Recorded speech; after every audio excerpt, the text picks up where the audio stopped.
The Bible. Is it hard to understand? When it comes to reading the Bible, the first thing that comes to mind is the fact that this is the Word of God. The seals have been broken, and the truth is here. And when we go throughout the scriptures, when we go throughout extra biblical records, we find that the language that God employed, that He used to create the heavens and the earth, was the seals have been broken. Christ said, I came for the lost sheep of the house of Israel. But yet no one, no religious leader, no religious church out there anywhere can now identify the 12 tribes of Israel. Can we? God is quite simple, but it seems as if man makes understanding him hard. What are those mysteries? The truth of your book. God is quite simple, and the truth will make you understand. Hebrew and Bible Academy. You're invited. The truth of your book. God is quite simple, and the truth will make you understand. Hebrew and Bible Academy. You're invited. The truth of your book. God is quite simple, and the truth will make you understand. Hebrew and Bible Academy. All right, Salakia.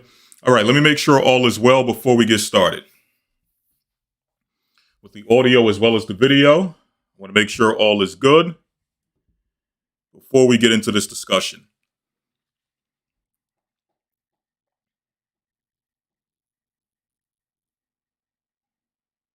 All right, I'm waiting for you all's confirmation. I want to make sure all is good before we get into this. We have a few announcements to make, obviously, pertaining to the Academy. All right, Shabbat Shalom. Okay, we got one confirmation that all is clear. Okay, so we're not dealing with any issues. So let's get right into it. First and foremost, I want to say thank the Most High for blessing us with another opportunity to come before you on this Sabbath. As you all can see, I'm filling in for Elder Ricard Shiar, who will, if it be the Most High's will, be back next week. But for all of you who are in the Hebrew and Bible Academy, you will see him tomorrow. Speaking of the Hebrew and Bible Academy, we all know that tomorrow is our last and final week, right? Tomorrow is our last and final week of this current installment of the Academy. However, we are accepting enrollments in the up and coming Academy. Let me adjust the sound. I want to make sure it's not too loud. All right. We are accepting enrollments in the up and coming Academy.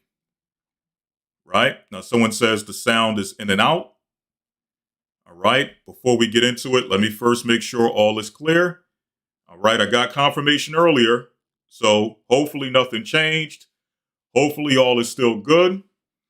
But based on what I received earlier, all is well. So I'm going to work off of that until I hear otherwise. But yes, so soon. It seemed like this Academy it came as soon as it went, or it went as early as it came in. I mean, these 12 weeks are going by as quick as they come in. So it's very difficult sometimes to track what's going on from Academy to Academy, because it all seems as if it's a blur. Everything is just happening so fast. But nonetheless, based on the fact that things are transpiring very quickly, as soon as this Academy is over, we will be jumping into another Academy, January the 7th. We are accepting enrollments. We have administration on standby who is ready to accept your enrollments and get you everything you need to be there with us on January the 7th. Okay? So if you're interested, please make sure that you enroll in the Hebrew and Bible Academy. As we've mentioned, we do have brand new lessons that are going to be included in this academy. One of those lessons, which this one is not so brand new, we have covered it in the past, but we're going to kind of update it and bring forth more nuance based on some of the things that have come out in this past year pertaining to what they call or used to call UFOs. Again, I think they updated the name to UAPs, which I believe stands for Unidentified Anomalous, or UAV, Salakia. Unidentified anomalous vehicles, right? Or something to that effect. Or unidentified anomalous phenomenon is what they call it. So they updated the name, but nonetheless, still the same concept, still the same idea. We're going to be going into whether or not this type of unidentified anomalous phenomenon can be found within the pages of the Bible, right? Can some of the things that are documented in Scripture, as far as angelic activity, okay, so as we move, all right, so I have to try to stick here, all right, to make sure everything is good. All right, Thawada Elder Iraq and Shabbat Shalom Elder Iraq, Shabbat Shalom Elder Dale, Shabbat Shalom to all the family who is currently viewing the live stream. But yes, can what we call UFOs can that be found in the Bible? Can some of the activity that the Bible identifies as angelic activity, if people were to see those happenings today, would they refer to those phenomenons or those happenings as UFOs? Okay, unidentified flying objects or unidentified anomalous phenomenon, whichever one you choose. We're going to discuss whether that can be found in the Bible. Now, this lesson is a brand new lesson. The next one we're going to announce, which is the Jewish relationship with the tribe of Judah. Now, with this lesson, we wanted to do something a little different as far as our approach to this discussion. Obviously, when going into these types of topics, they can be a little controversial. And there may be, depending on who you ask or who's viewing, it may be some controversy involved in this discussion. Speaking about the Jewish relationship with the tribe of Judah, right? However, one thing one nuance that we're trying to incorporate with this lesson is not just focusing on what can be perceived as, or what some may call as negative. Okay? We're going to also focus on some positives pertaining to the relationship between the Jewish relationship between, or the Jewish relationship with the tribe of Judah. We're going to try to get into some positives as well, as instead of just kind of focusing on what some may perceive as negative, right? So that's going to be very interesting as we get into that topic. We already have it outlined as far as some of the points we want to touch, but there are more elements that we want to delve into to make it a little bit more nuanced and balanced, okay? But for those who are in the academy, you will see, based on how we get into this, how we approach it, you're going to see exactly what I'm talking about. I'm keeping it under wraps for now. Again, obviously, some of the things may be considered controversial, but none of it is to be ill-natured or anything of that nature. Okay, Elder Iraq, at any point, if there's anything that needs to be adjusted, just continue to let me know, and I'll try to make adjustments. All right. All right. The next thing we have is the round table discussion on the purpose of man and woman.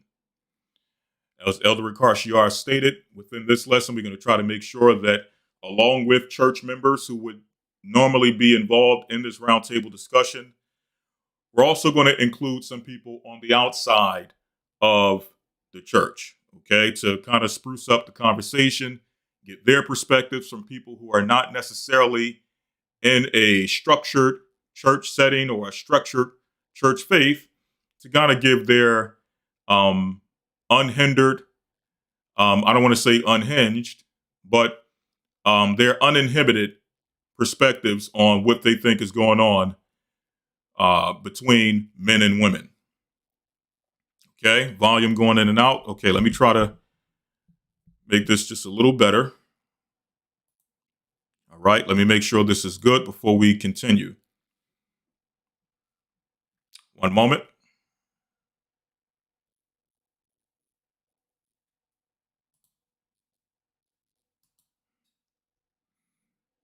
All right, all looks well. All right, so let me just try to stay up on it as much as possible, as difficult as it is.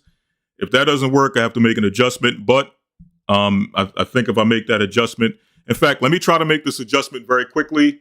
If this works, let me know. If not, then we'll switch back to this. Okay. I know last time we had some issues with this particular microphone. Some people said it came through one side, but we made an adjustment on. I made an adjustment on this end to hopefully make sure that it comes through not as mono, but as stereo. So let me make this adjustment very quickly. Let me know if it works. If not, I'll come back to this setup and I'll just have to try to stay in this area. Let me try one thing. One moment.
Okay. All right. Let me do a check now to make sure that this is working fine. If so, this is better because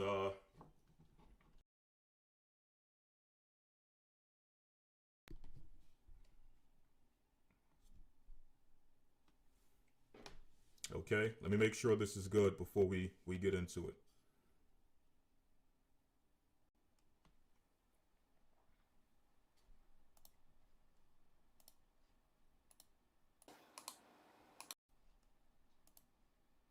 Okay. How about now? Are we good now?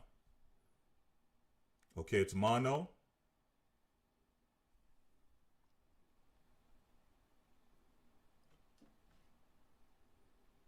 Okay, better.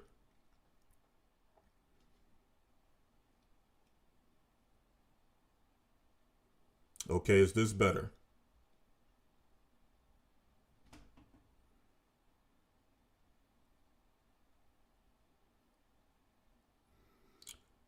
Okay, some people are saying no.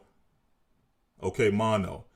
Okay, so what I'll do, I'll just go back to the other. I'll go back to the other setup if it's mono.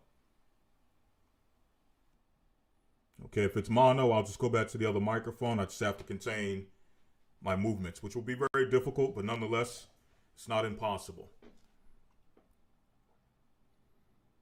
Okay, I'm getting mixed reviews. Some people are saying it's better. Some people are saying it's mono. Some people are saying it's low. It's too many mixed reviews, so I'll probably just go back to the former microphone. Okay, the other mic was better. Okay, so let me transition back.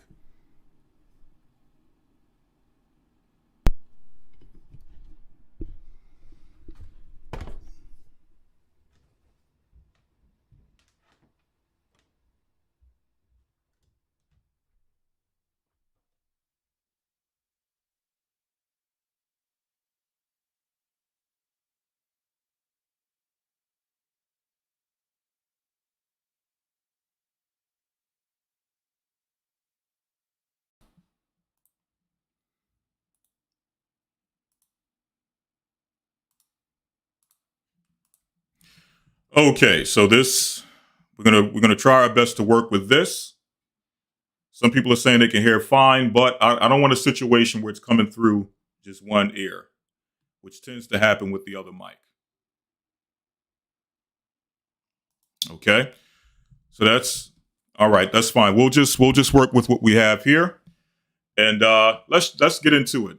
Again, we have a new Hebrew and Bible Academy coming up January 7th. Okay. Also, some of the other lessons we have are the breakdown on the 24 elders.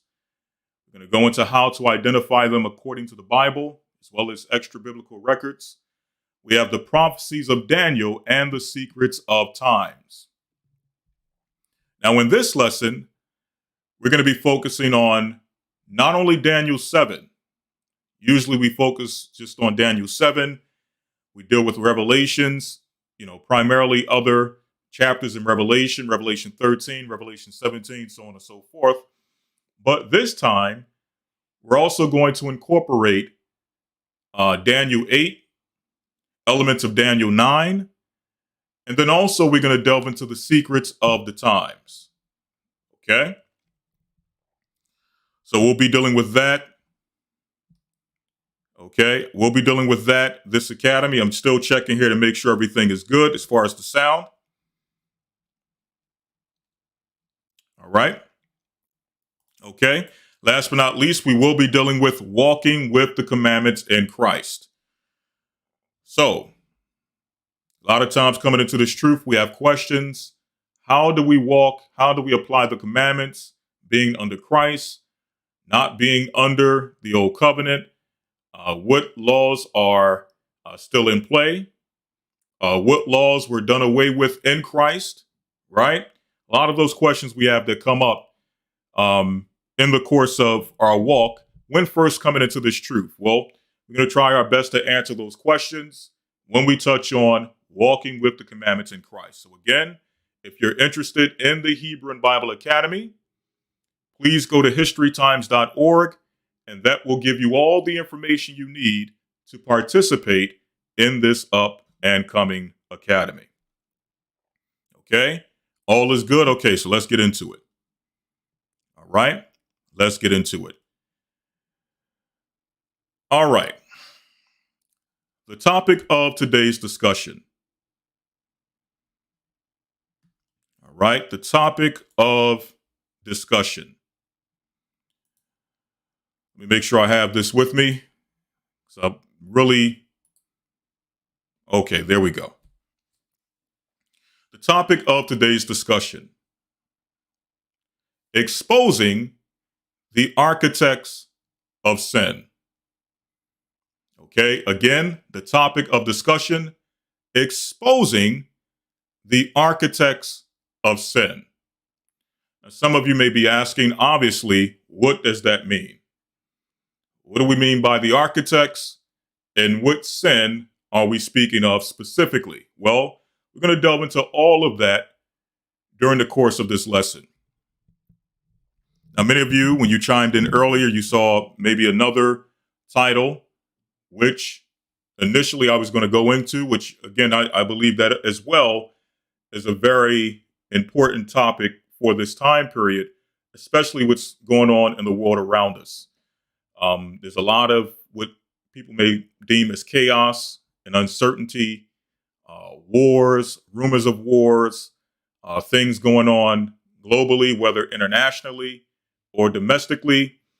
And obviously, many people would like to know, well, how can we operate and find some level of joy and comfort in the time of chaos or in the hour of temptation? Which, again, that's a very important topic, which I'll probably touch on in a future lesson. Right? But this topic in particular, and to some degree, I struggled with deciding to bring this forward because it is a very touchy, controversial topic. Right? It is a topic that is based upon a lot of the things that we've been hearing, not just within the past month or so. And I'll get into exactly what I'm talking about. These are things that we've been hearing for maybe the past 7 or 8 years. Okay?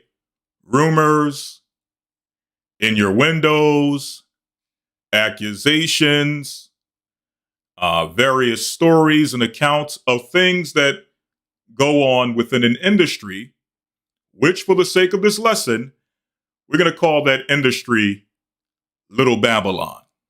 And again, all of this is going to be cryptic initially, but you all will get the gist of what I'm talking about. You all know that in order to try to prevent any level of, strikes or anything that can hinder this page, I tend to go and deal with things a little bit cryptically, or to deal with things cryptically just to ensure that you all get the point, but nonetheless, we're able to progress this truth and push forward this information using this platform without any hindrance. Okay?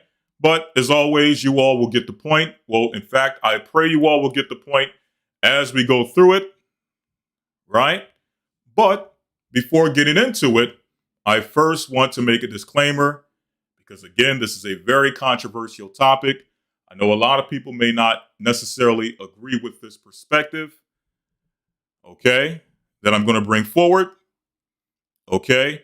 But I believe that in the grand scheme of things, with all that we've been hearing, really going back to about, I want to say 2015, 2016, maybe 2014, maybe earlier than that, okay? I'm just going off of recollection. I'm thinking maybe 2015, maybe 2016. Again, maybe earlier than that, we've been hearing rumblings within a certain industry, which again, for the topic of discussion, we're going to refer to as Little Babylon, right? But we've been hearing these accusations and these rumblings about what goes on in this industry as far as devious activities, debauchery, sin, weird, just a lot of weird activity that has been accused or accusations have been made over these past few years. And really, for many of us, we've been hearing some of these stories, or not necessarily details, but we've been hearing little inklings since we were younger, long before the truth, long before we understood the Bible and where we fit within the Bible and certain things that we know now, for years going back to when we may have even looked up to some of these individuals, or if not looked up to them, at least admired what they brought forth to the world of, let's say, entertainment, the world of music, the world of sports, the world of movies and things of that nature, right? All of which is encompassed in this place that has a certain name. I'm not going to call out the name, just for the sake of this lesson. Again, it's not evil, it's not wrong. I can say the name, but just for the sake of this lesson, I'm not going to say it. I'm just going to call it Little Babylon. But just know that Little Babylon is known for entertainment. Okay, it is the global hub of entertainment. When you think of entertainment on any level, again, whether it be movies, whether it be sports, whether it be music, the first thing you think about is Little Babylon. Okay? That's the first thing you think of. Right? Now, again, we've been hearing about certain things going back to our youth. Before we knew anything, when our heads were still in the ground, so to speak, we had no knowledge of self, had little to no knowledge of the Most High, our God, our Lord and Savior Christ. Before we knew any of those things, right? For many of us, some of us always had some level of understanding of the Most High, Christ, the Bible. Some of us were raised in that. But for those of us who weren't, even back then, we heard stories or we heard accusations. We heard little rumblings about things which took place within this particular industry. But within the past, maybe, again, I'm going to say 7-8 years, it may have been longer, the accusations and the rumblings have gotten louder, okay, to the point where there have been convictions and there have been imprisonments and things of that nature based upon some of the rumblings and some of the things that have come out over the past few years pertaining to the activity that takes place within the quote unquote, the industry, right? Right, the druid tree, the magic wand, right? You all get the point, okay? All right, you guys are sharp as a thumbtack. You catch on very quickly, right? So we don't have to assume, or I don't have to assume that you all know what I'm speaking of, okay? But the reason why I'm touching on this topic is because based upon those rumblings and some of the things that we've been hearing recently, okay? With some of the things we've been hearing recently, by recently, I mean in the recent months, recent weeks, recent years, you would think that some of the activity that we're hearing began with the individuals whose names are being run through the mill. Okay? Some would call it a rumor mill, right? Been no convictions as of yet. Some would say it's undeniable truth, right? That whatever is being accused has taken place exactly as it has been stated. I'm not here to I'm not dealing on any sides of those extremes. Okay? Whether you believe whatever has been accused has taken place, or if you don't believe, or at least you may think, well, it may not be to the extent of what you're hearing, I'm not dealing on any side of those spectrums. That's another conversation for another day. That probably is never going to take place on this platform because that's not necessarily what this platform is about. Okay? You got other channels, they like to deal with tea, and other channels that like to deal with Hollywood gossip. I said the word, but Little Babylon gossip, right? You have people who like to deal with that, right? This is not necessarily the place for that, okay? We deal with things from a biblical perspective, right? Now, again, regardless of where you stand on any side of the spectrum, right?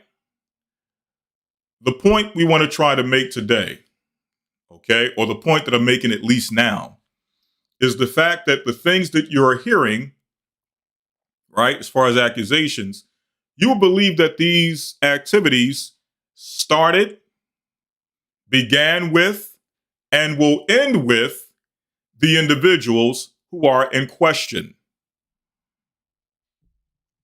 right? You would think that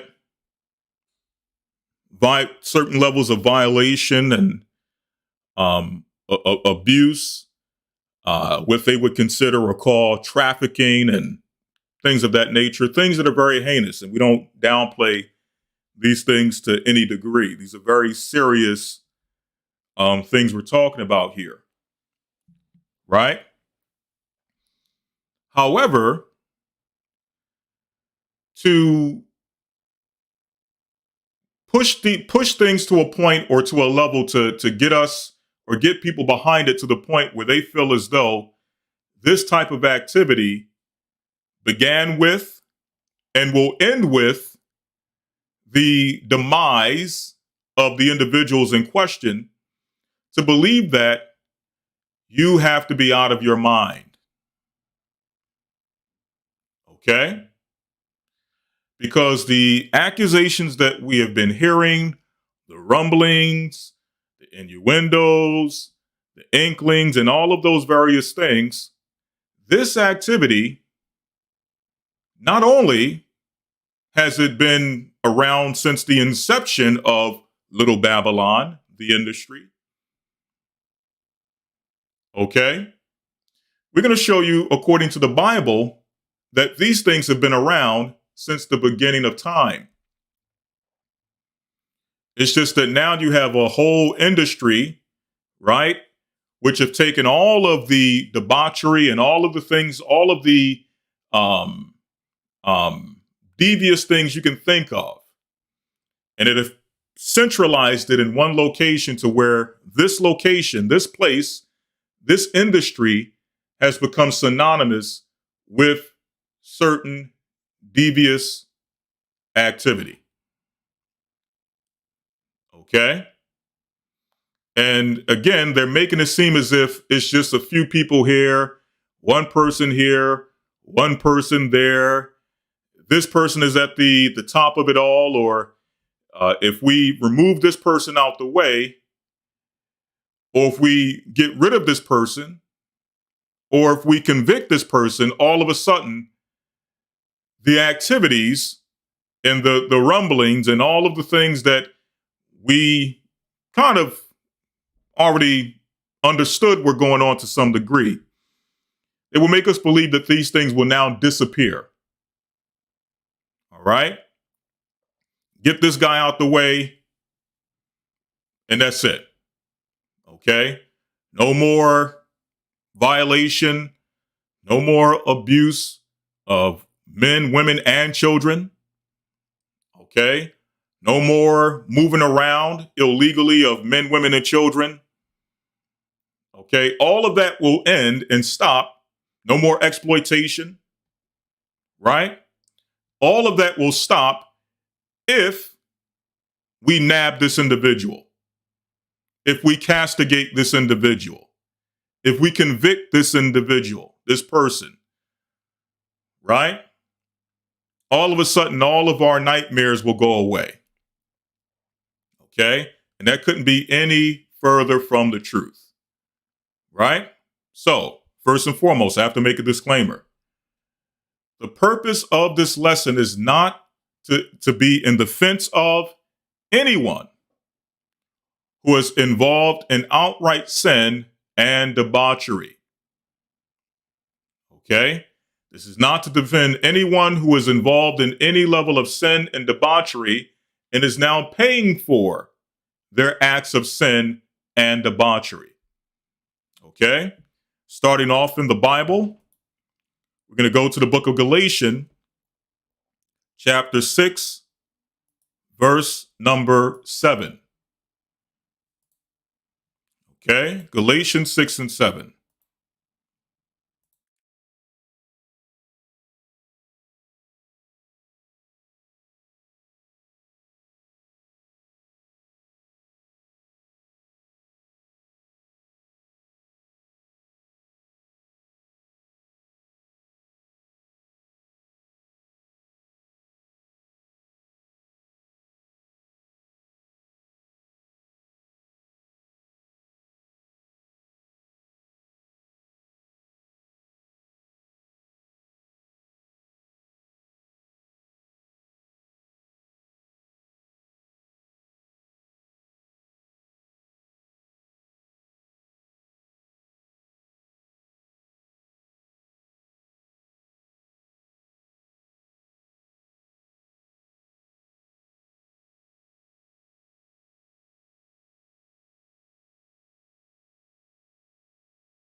All right, sound should be back now. The sound should be back now.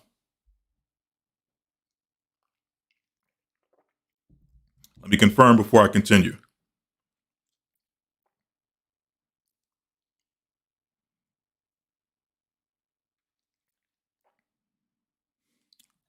Okay, we should be good now. Salakia.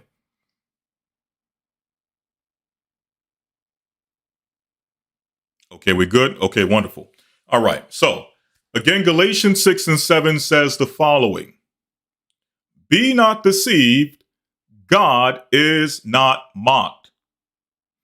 It just so happens within the so-called industry of entertainment within Little Babylon, many of your entertainers have said things, have made certain remarks, and have done things which are an affront to God.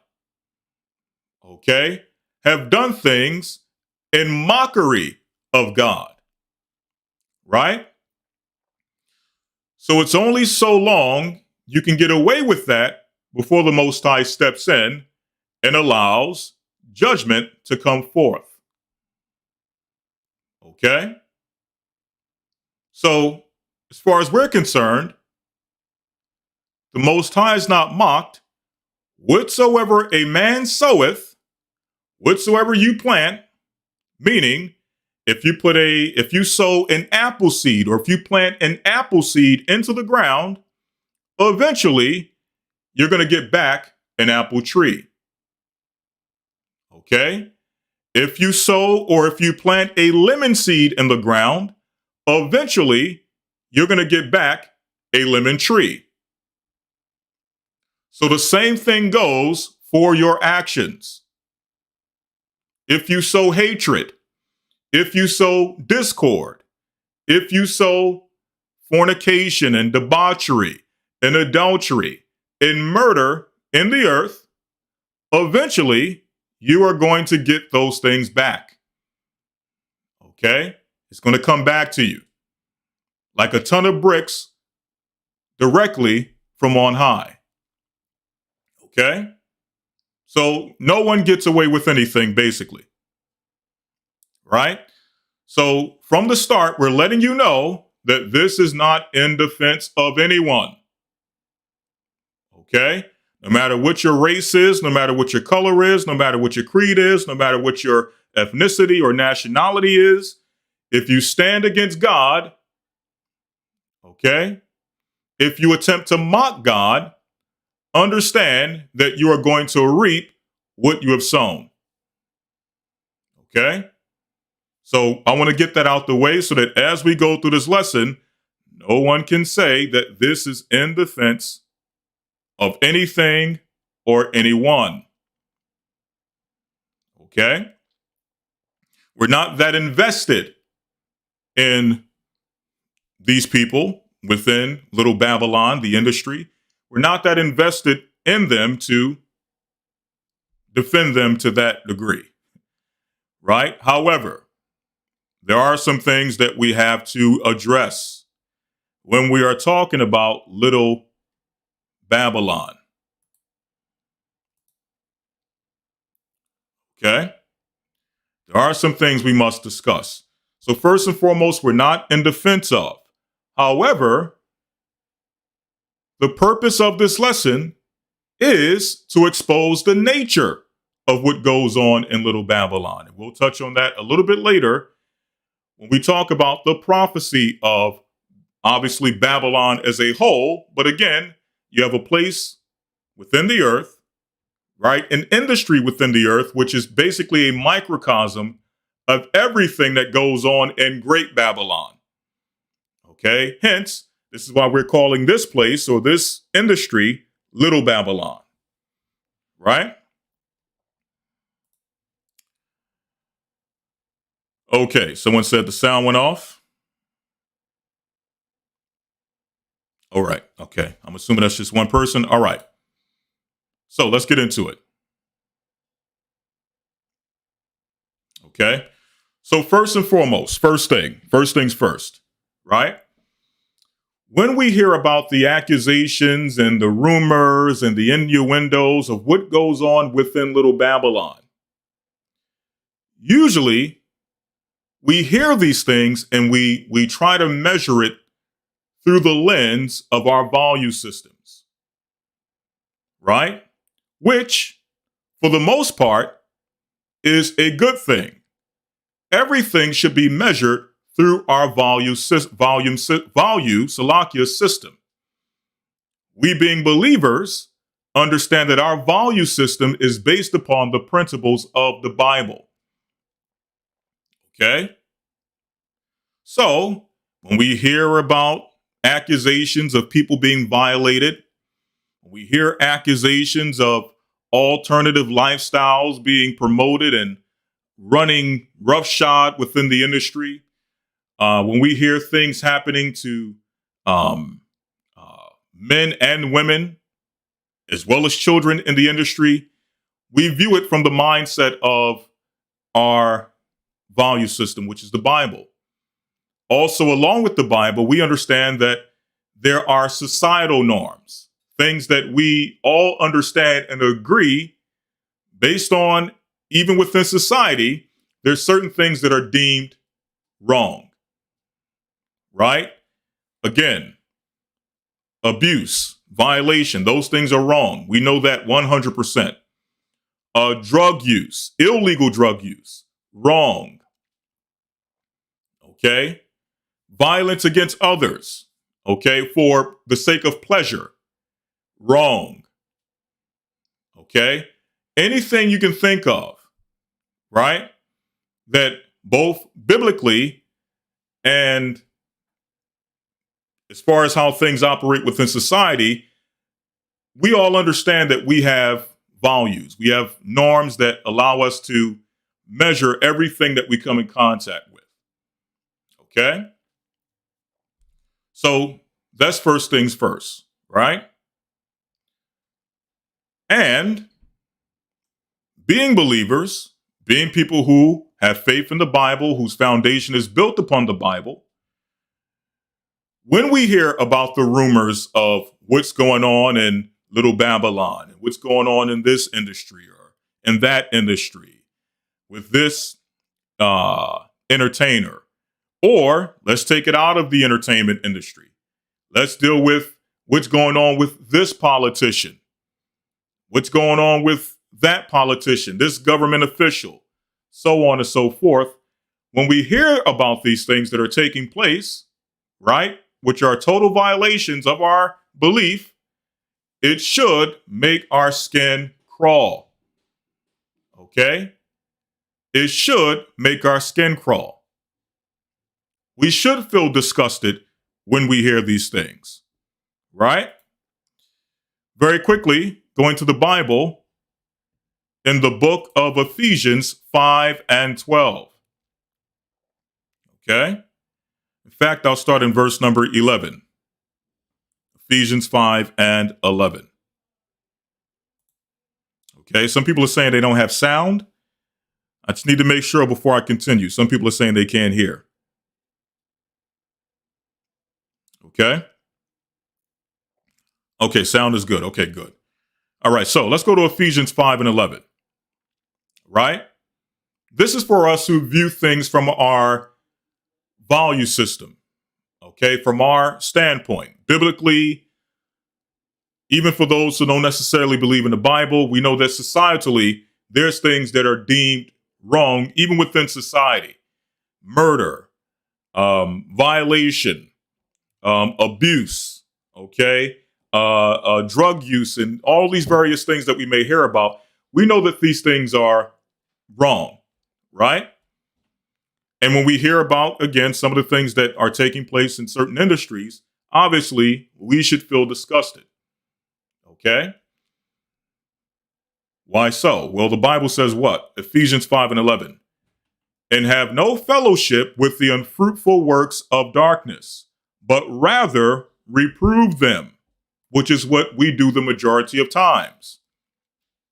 When we hear about the unfruitful works of darkness that are taking place in certain high places, whether it be entertainment, whether it be politics, or what have you, when we hear about these things, these unfruitful works of darkness, not only do we abstain from them, we reprove them. We rebuke them. Right? It goes on to say, for it is a shame even to speak of those things which are done of them in secret. Okay? Again, it is a shame even to speak of those things which are done of them, meaning the perpetrators, the suspects, which just so happen to be usual suspects, meaning the same names have come up over and over throughout the years, being involved in certain activity, right? So the things that they do in secret, the Bible says it is even a shame to speak of those things. And many of you have heard, again, throughout the years, you've heard the accusations and you've heard the rumors of what people have done. And it is a shame to speak of those things. Okay? You can take a moment and reflect on some of the accusations, again, that you've heard coming from the industry and just ask yourself, do you even feel comfortable having a conversation about some of the things that these people have been accused of doing? Okay? Is that vile? Right? The book of 1 Peter's, the second chapter. In fact, I believe we're in 2 Peter, the second chapter. One moment, let me get this together so that we're not all over the place. It's just one thing I need to make sure is here in front of me. Just one moment. One moment. All right, I think I'm losing my place here. So let me make sure I have what I need here right in front of me so I'm not losing my place. Okay, there we go. All right, let me get rid of this. All right, let me get rid of this. All right, there we go. Okay, perfect. All right. So let's go to 2 Peter chapter 2, verse number 4. 2 Peter 2 and 4.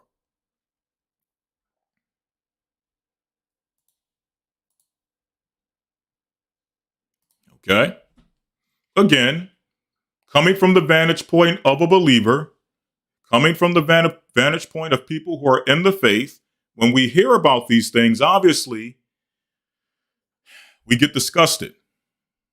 We say, how can these things take place? How can these things happen? How could this person who we may have admired their music, we may have liked the way they, the artist that may have been associated with this person, or we may have liked how this person or that person acted within a movie, or you may have liked how this person dunked the basketball, or whatever the case may be. And when we hear these things, we ask ourselves, how could this person be so vile? How could this person do something so disgusting? These are the things that come to mind, the first thoughts. For some of us, many of us, most of us, if not all of us, the words that come out of our mouth when we're examining these things, I believe that covers the majority of our sentiments. How could people who are in an industry, who are seen by some to be either heroes, people admire them, but whatever the case may be, how can they be involved in such gross activity? Right? So now going to the book of 2 Peter 2 and 4.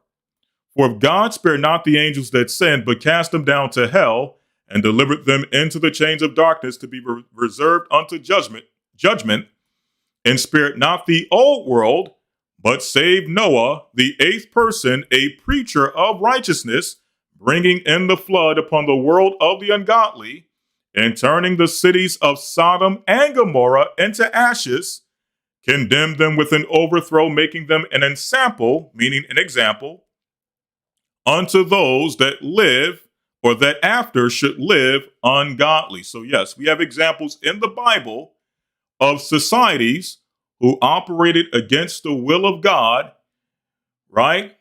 Acting out in sin and debauchery. And we have the example of what happens to those societies when the Most High steps in. Okay? With the example of Sodom and Gomorrah, we know that the Most High did what? He rained fire and brimstone upon that nation, making them an example to future generations who may decide that they want to turn into the same, or turn their society on the same course as was Sodom and Gomorrah. Okay? They serve as an example of what not to do within a society. Right? Verse number 7 says, and delivered just Lot, vexed with the filthy conversation of the wicked. So when Lot was hearing the conversations of what took place in Sodom and Gomorrah, he was vexed. He felt violated. Okay? How could people operate so vile within a city or a society? How could this be possible? Okay? Lot was vexed with simply hearing about the things that were taking place in Sodom and Gomorrah. And that's how we should feel when we hear about things and how they operate, or the vile things that take place within Little Babylon. That's the same exact reaction that we have when hearing the stories and the rumors, so on and so forth. Verse 8 says, for that righteous man dwelling among them, and seeing and hearing, vexed his righteous soul from day to day with their unlawful deeds. Okay? So yes, the righteous are vexed when they hear the conversation of the wicked, when they hear about what's going on and the actions that are taking place among the wicked, amongst the circles of the wicked and the unrighteous and the vile and so on and so forth. The righteous are vexed when they hear these things. And you should be. Okay? However, okay? When we're examining what goes on within the realm of Little Babylon, within the entertainment industry, okay? When you hear the stories that are coming out of there, as vile as they are, as horrific as they are, okay? When examining Little Babylon, you have to examine it. I'm trying to take this slowly as possible, all right, so that you understand exactly where we're going with this, okay? But when you hear what's coming out of Little Babylon, to some degree, okay, you have to eliminate your value system. When I say eliminate, not put your value system away. When examining Little Babylon, you have to understand that this is a world within itself that does not operate according to your value system. It does not operate according to societal norms, right? You have to see Little Babylon for what it is, right? Opposed to what you believe it should be. Meaning this, we being biblical people, dealing with a biblical foundation, we believe that Little Babylon, the industry, should operate according to that value system. And to some degree, it should.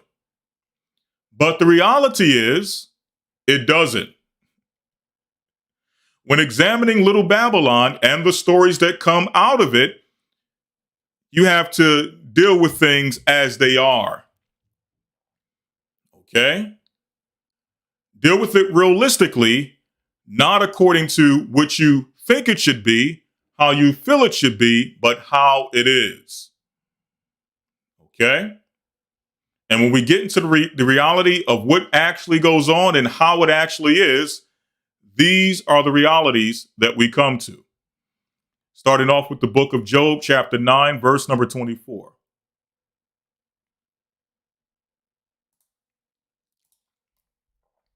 Job 9-24. The earth is given into the hand of the wicked. Okay? The earth is given into the hand of the wicked. Okay? Basic biblical one-on-one. We understand, regardless of what we feel and how we feel things should be run, right?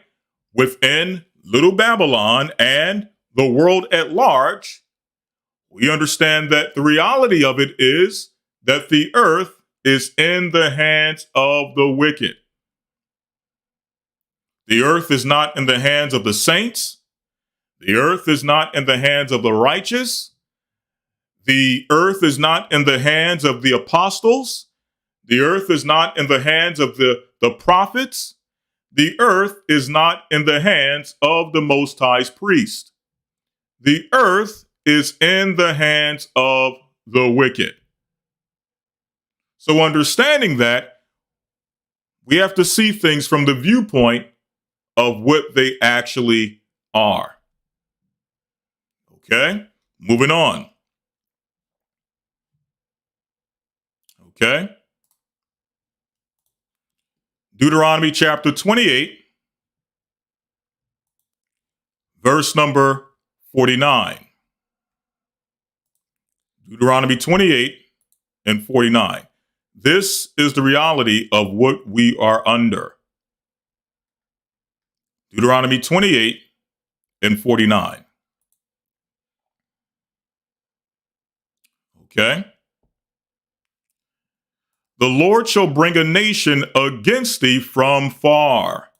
So the Most High is going to bring a nation against thee, the thee being the children of Israel, from far, from the end of the earth, as swift as the eagle flieth.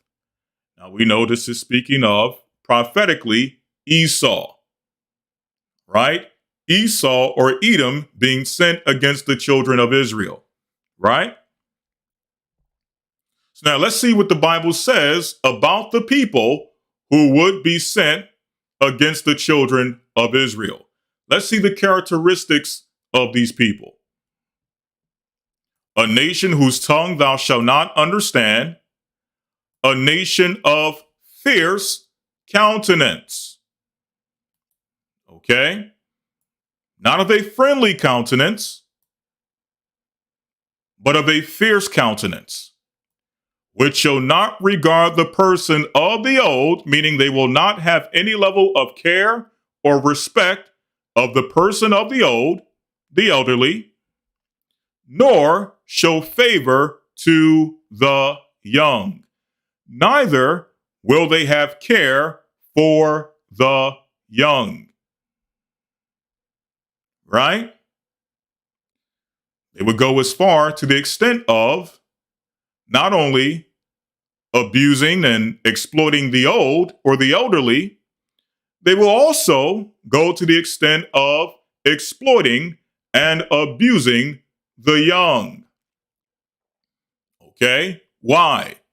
Because this particular people that the Most High is sending against the children of Israel, amongst these people, nothing is sacred. That's the reality of what we are in and who we are under. Right? It just so happens that these are the people who are not only over the world at large, the rulers of the world at large, they just so happen to also be over Little Babylon. Okay? So if you have people with these characteristics over Little Babylon, what type of activity do you expect to be operating within Little Babylon? Don't expect the activity of the prophets to be taking place in Little Babylon. Don't expect the activity of the apostles to be taking place within Little Babylon. Don't expect the activity of the priest of the Most High to be operating and flourishing within Little Babylon.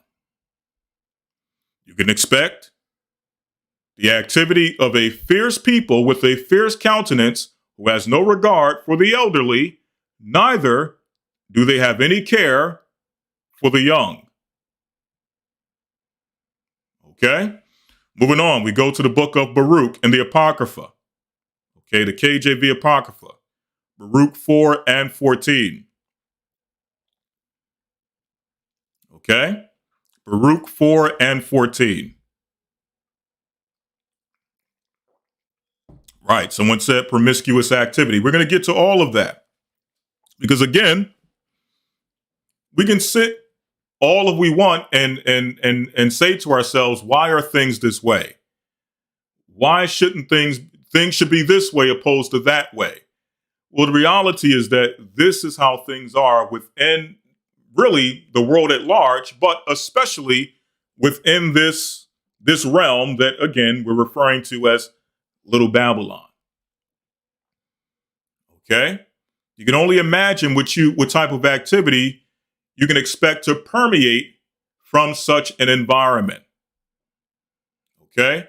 Baruch 4 and 14 says, "Let them that dwell about Zion come, and remember ye the captivity of my sons and daughters." This is again speaking of what? The children of the Most High, the nation of Israel, which the everlasting have brought upon them. Verse 15. "For he have brought a nation upon them from far," exactly as it says in Deuteronomy 28, "a shameless nation." So Baruch refers to this people as a shameless nation.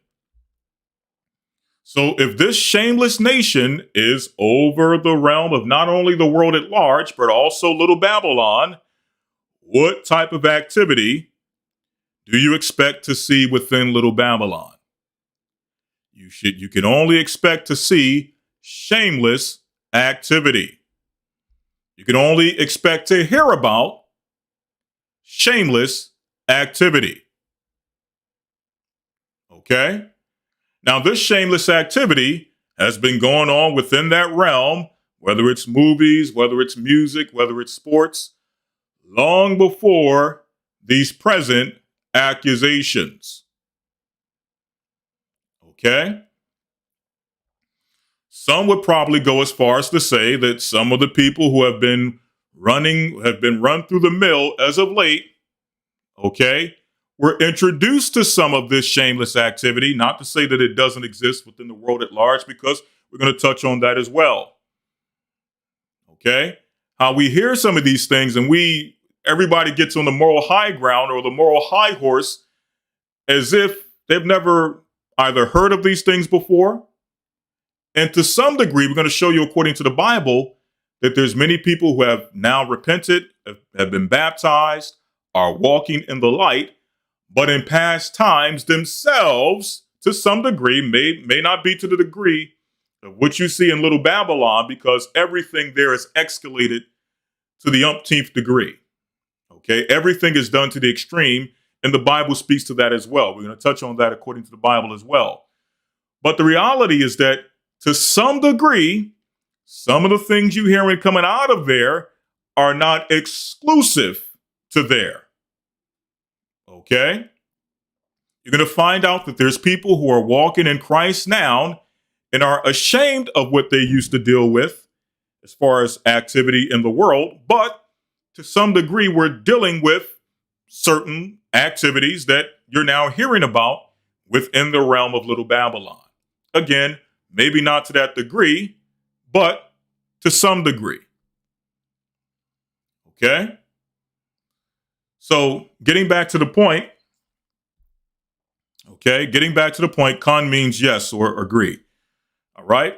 So a shameless nation of a strange language who neither reverenced old man, again, they have no respect for old men, and check this out, nor pitied children. Neither do they have pity upon children. So if these people decide to create an industry having these characteristics, what do you expect to come out of that industry? What do you expect to hear as far as what's going on after the set is over, or on the set, or in the recording studio, after the recording studio, during the award show, after the award show? What type of activity do you expect to hear, or what type of accusations do you expect to hear about the activities that are going on within this industry? Okay? You'd be a fool to expect to see what? The activity of the prophets, the spirit of Christ operating, the spirit of the apostles operating, the spirit of the prophets operating. Why? Because the apostles and the prophets are not over this industry. It's shameless people doing shameless things. Okay? So the point I was making earlier is that I know we want to, people want to believe that if you nab, let's call him the latest bad boy, right? You nab the bad boy, and all the bad activity will go away. All the shamelessness will go away. All the lack of pity for children will go away. All of the reverence, or the lack of reverence and respect for the elderly, will go away when you nab the bad boy. But again, as I was mentioning earlier, not only was this stuff in play before the most recent bad boy, okay? Right. Don't speak negatively about family in the chat. Don't put their, again, when we make certain statements about certain things, again, it's for personal reflection, but we don't expect anyone to put their families out there. I don't know exactly what the quote is, but I can only assume that it's in relation to something that was probably said earlier. But always have respect for your family in the chat. Okay? Ezra Allen, you'll catch on. Trust me, you'll catch on. All right? You'll catch on as we keep going. I'm trying to refrain from saying certain terms. Okay? You have Great Babylon, which is the world at large. And you have Little Babylon, which is specifically a specific industry within Great Babylon, or Babylon the Great, that is known for entertainment, whether it be movies, music, sports, so on and so forth. Okay? So that's what when we say Little Babylon, we're not talking about Babylon the Great, which we know is, okay, or identified today prophetically as America. We're talking about a little industry within America that is, again, known for entertainment. Now, you got to put the pieces together. I'm trying to be as cryptic as possible, right? But you'll get it as we go into this. Okay? So again, you'll think that the point I was making is that not only is the latest bad boy, not only did this activity exist before him, some would even argue that a lot of these things, not all of it, there were probably things going on before he was introduced into the industry, but there's levels of things that he probably could have never imagined to be a part of, or certain activities to partake in, if he wasn't introduced to the industry, which we're calling Little Babylon. You can put the pieces together, okay, for those who are listening. Okay? Again, no excuses for anyone. Okay? But again, when we're doing our analysis and we're hearing these things, sometimes we have to say, okay, I hear the accusations. They are gross. They are vile. They are disturbing. Okay? It's, to even fathom these things, it puts a dark spirit or a dark energy in our minds and hearts just to even fathom some of the things that we're hearing about. But the reality is, if you examine the industry at large and understand some of the things we're going to get into today, you'll understand that, again, not to downplay anything, but some of the things you're hearing is child's play. Okay? Again, not downplaying anything, but it's child's play in comparison to some of the things that we have heard, that have been reported, accusations that have been made that are going on within this particular industry. And what you're hearing as far as the latest bad boy is just the tip of the iceberg. Okay, and I'm talking about just a little drop of water, a little drop of water at the tip of the iceberg is what this is. Now, it has the potential to get deeper because of the, what would you say, the original prestige that this individual once had. If he were to now get into the depths of what's going on, it has the potential to go a little bit more up the ladder, but I doubt that would take place. If it does, I wouldn't be surprised, but I doubt that would take place. Okay, but understand that he's just he's not even an icicle on. Okay, so now going to the book of Titus 1 and 15. Okay, Titus 1:15. Okay, Titus 1:15 says, "Unto the pure, all things are pure." Okay, so again, we think from a pure mindset when we hear these things. We're thinking, my God, this is crazy. This is insane. How can a person do such a thing? But in that realm, people are looking and saying, well, that's as crazy and as heinous as it is, that's nothing. I mean, the stuff that he's been accused of, we do that at least twice a week. I mean, that's not a big deal. Okay? That's nothing compared to some of the things that have come out of Luke 16 and 8, and then we're going to jump into it a little deeper. Okay? Luke chapter 16, verse number 8.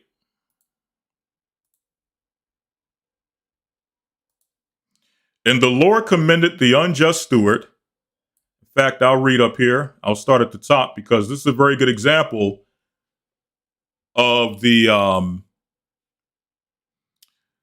someone says, very true and offended. Okay.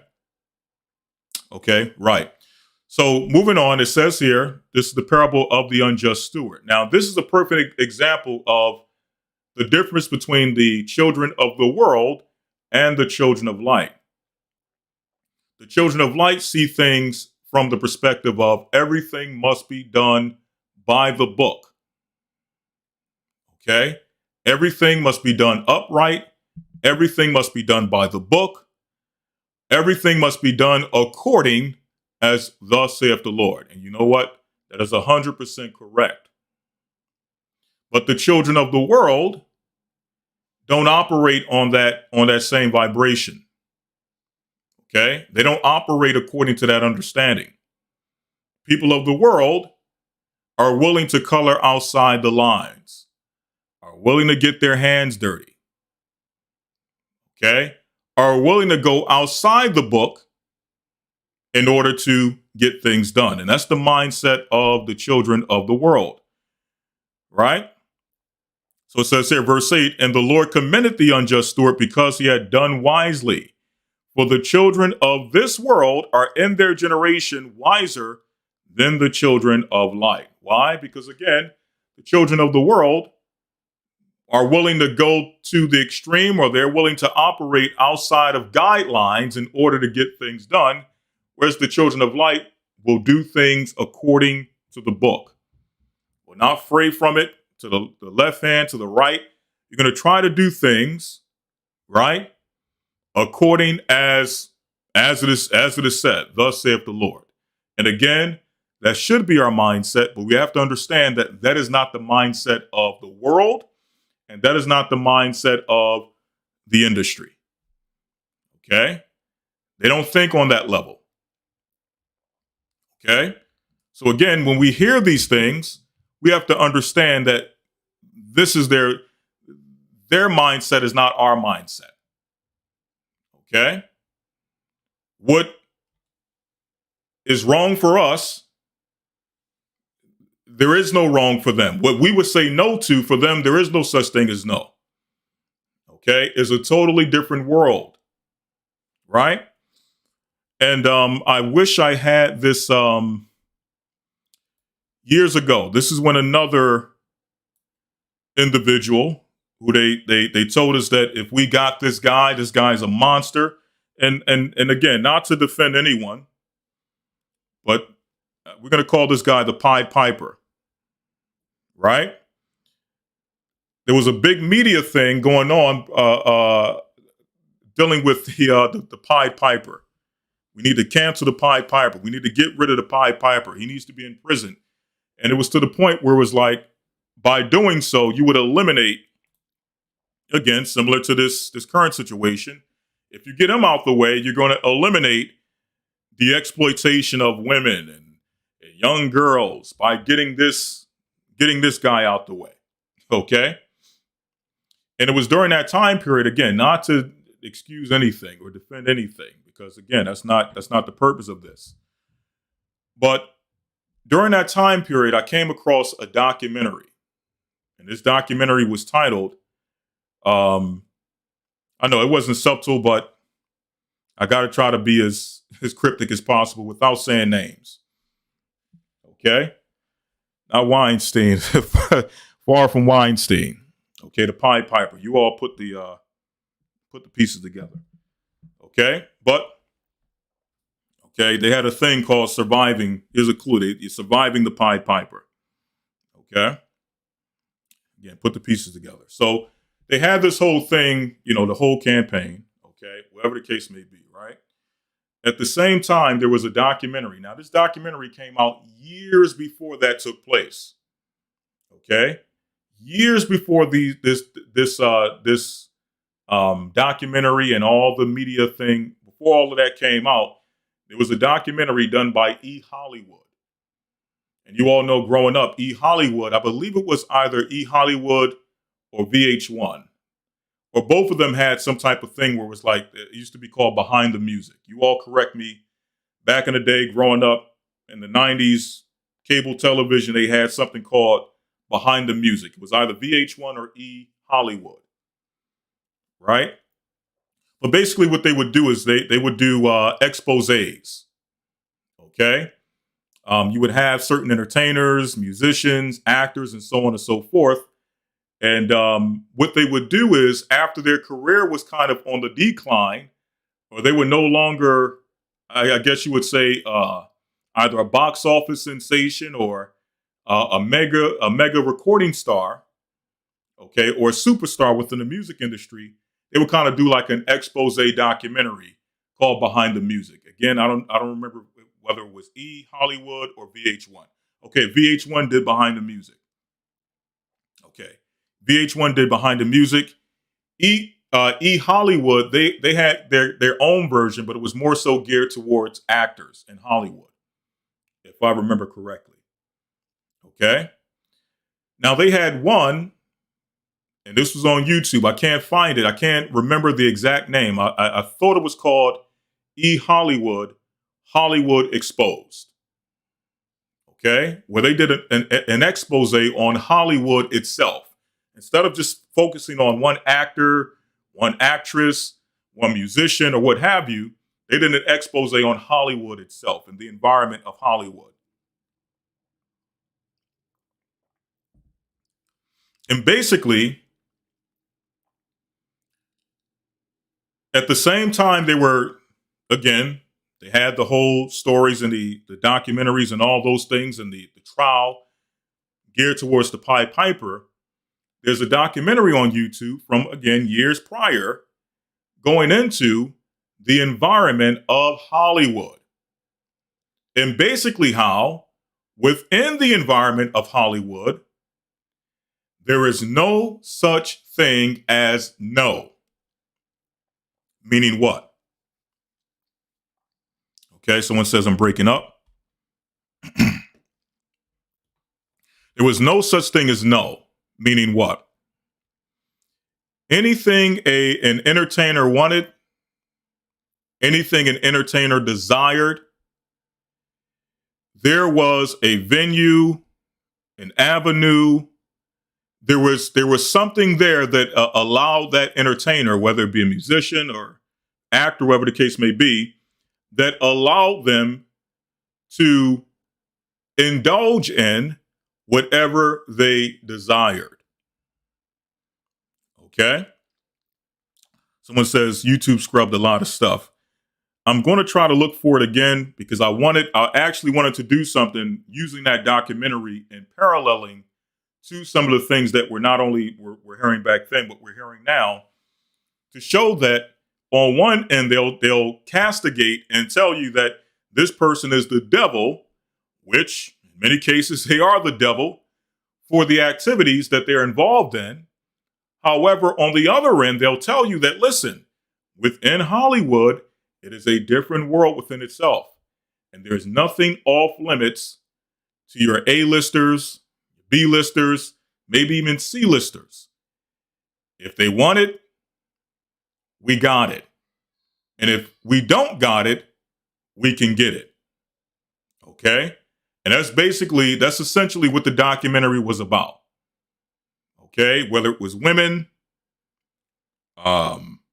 illustrious, luxurious parties, illegal drugs, okay? Anything they wanted, they were able to get.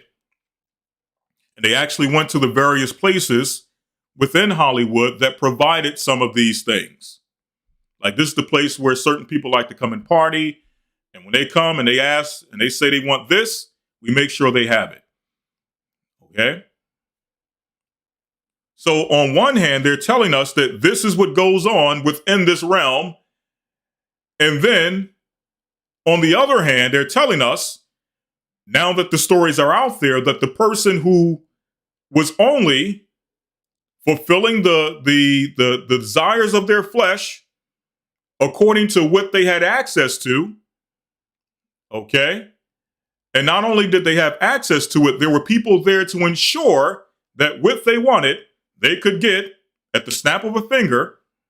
They'll tell us once the story is out that this person is a devil. This person is, they are, what's it? The lone wolf, right? It starts and ends with this person. This person is doing this, that, and the third. And if we get him, if we get her, we'll blow the whole cover. The whole thing is now, no longer do you have to worry about any of these accusations or any of these actions taking place once we get this person. While in the documentary telling us that pretty much anything you want, you can get. This whole industry's built or operating within Hollywood that makes sure that you get exactly what you want. This is how our business within Hollywood thrives. If we can't get the celebs what they want, the celebs are not going to come here. We're not going to do good with business. So we got to make sure they get what they want. Okay? So I'm bringing that up. Again, I wish I wouldn't have played the documentary. I probably would have just gave you the link so you can watch it on your own time. However, I wanted to give that as an example to show how, again, we being the children of light, we being the pure, seeing all things pure, we hear these stories and we view it from the standpoint of our value system and what is normal for us within society. But what's normal for us is not normal for them. Okay?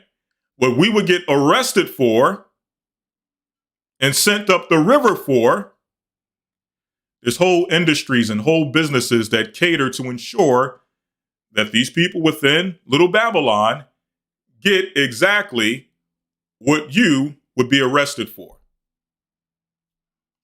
Okay?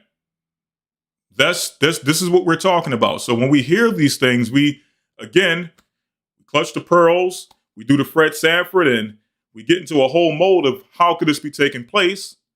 But after a while, you got to start to scratch your head and ask yourself and say, well, isn't this what goes on within this place? Isn't this what is, whatever goes on here stays here?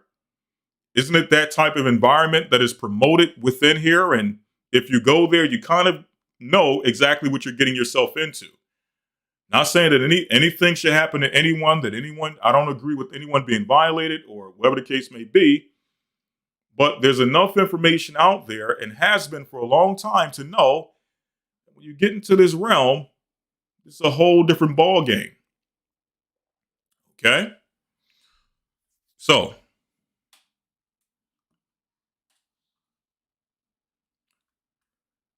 now, here's where the hypocrisy comes in. We're almost done. We're not going to take too long. Again, I apologize for the late start, but let's deal with the hypocritical aspect of this. Okay, let's deal with the hypocrisy of it all. Okay, Isaiah chapter 10, verse number 5.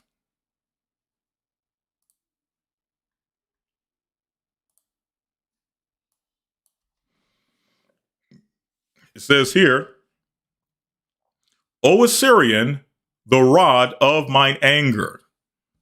So this is the Most High calling forth the Assyrians as the rod of his anger, meaning he's using the Assyrians to judge his people, the Israelites, and the staff in their hand is mine indignation, meaning he's using the military might, or he's raising up the Assyrians and using their military might to now execute his judgment in the earth. And the Most High does this time and time again.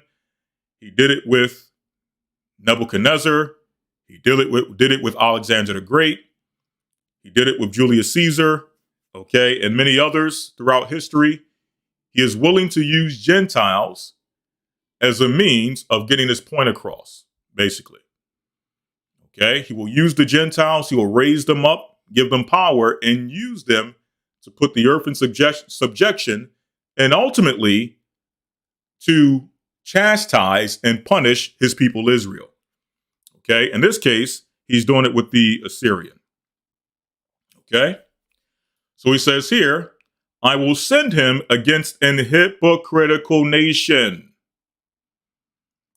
So he's raising up the Assyrian, using him as the rod of his anger against a hypocritical nation. Now, the question is, who is the hypocritical nation that the Most High is speaking of? He's speaking of the nation of Israel. Okay? Again, I will send him against an hypocritical nation. Why? Because historically, Israel has been full of hypocrisy. Okay? It was the case in ancient times. It is the case in recent times. I'm going to go into why. And against the people of my wrath will I give charge to take the spoil and to take the prey and to tread them down like the mire of the street. So here's the hypocritical part. Again, not to make any excuses for anyone. Again, you reap what you sow. Okay?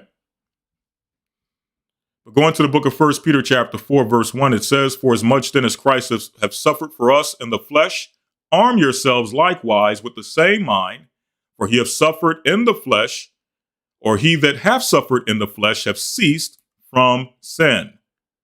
So Christ suffered in his flesh through tribulation, through persecution, through his passion, all the way to the cross.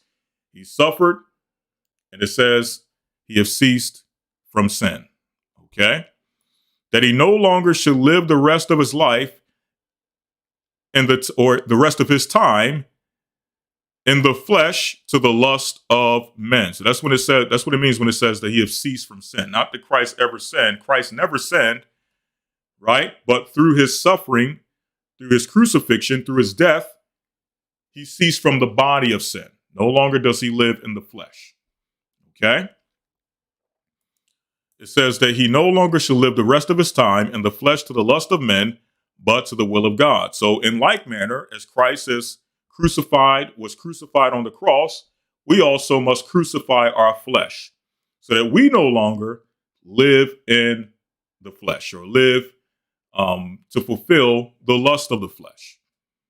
Okay, you can read that in Romans 6, showing the comparison between Christ's crucifixion and how we must use the crucifixion as an example of how we must live our lives after we symbolically die through baptism. Okay? Verse 3. "For the time past of our life may suffice us to have wrought the will of the Gentiles." I'm going to read this again. "For the time past of our life may suffice us to have wrought the will of the Gentiles." Okay? So yes, now we're in the faith. Now we have the light. Now we're able to identify right from wrong.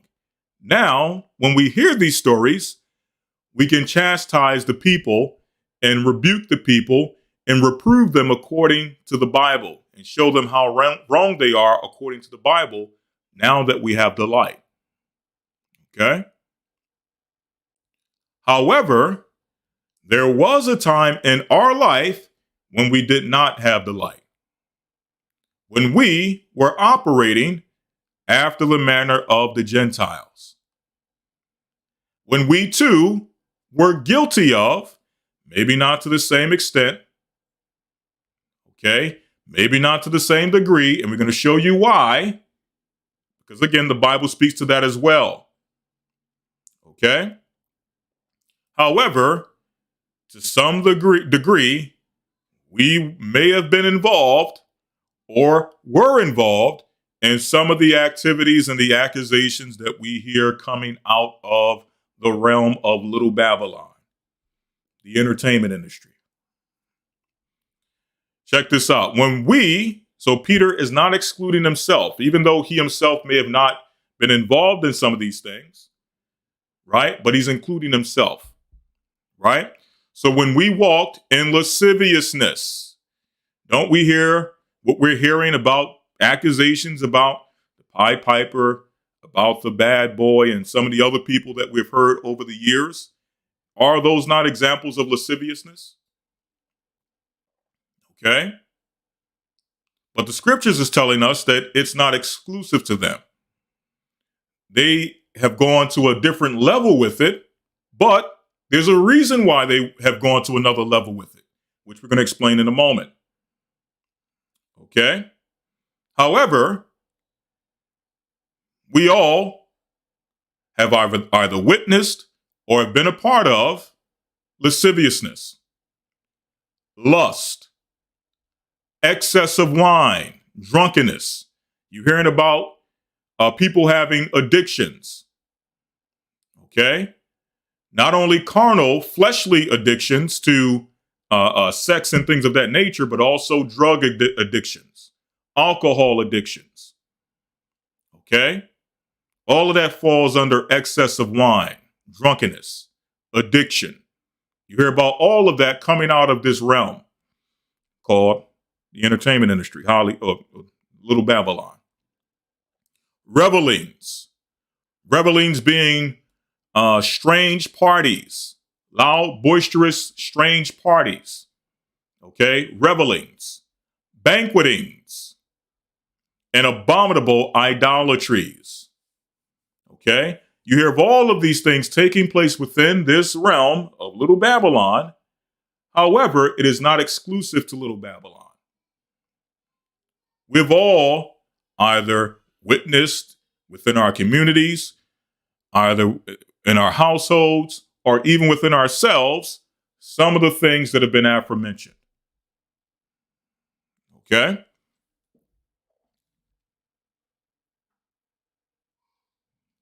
Someone says that, okay, is the sound okay? Let me make sure the sound is good.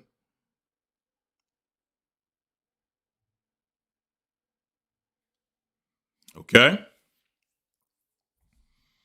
So, again, these things are not exclusive to that realm. Now, that realm magnifies it, it caters to it, but it's not exclusive to that realm. Okay? All right. Now, the question is, as I mentioned earlier, that they took it to another level. Okay? And the question is why? Well, more money, more access. Okay? More money, the more money you have, the more ability you have to exercise your lust on the next level. Okay? Whereas the everyday person who is dealing in lust and lasciviousness and banquetings and revelings and excess of wine, they can only do it to a certain degree. Why? Because their finances just won't allow them to take it to the extreme. Okay? But these people, again, they are in a place where through their money and influence, they get access to whatever they desire. Okay?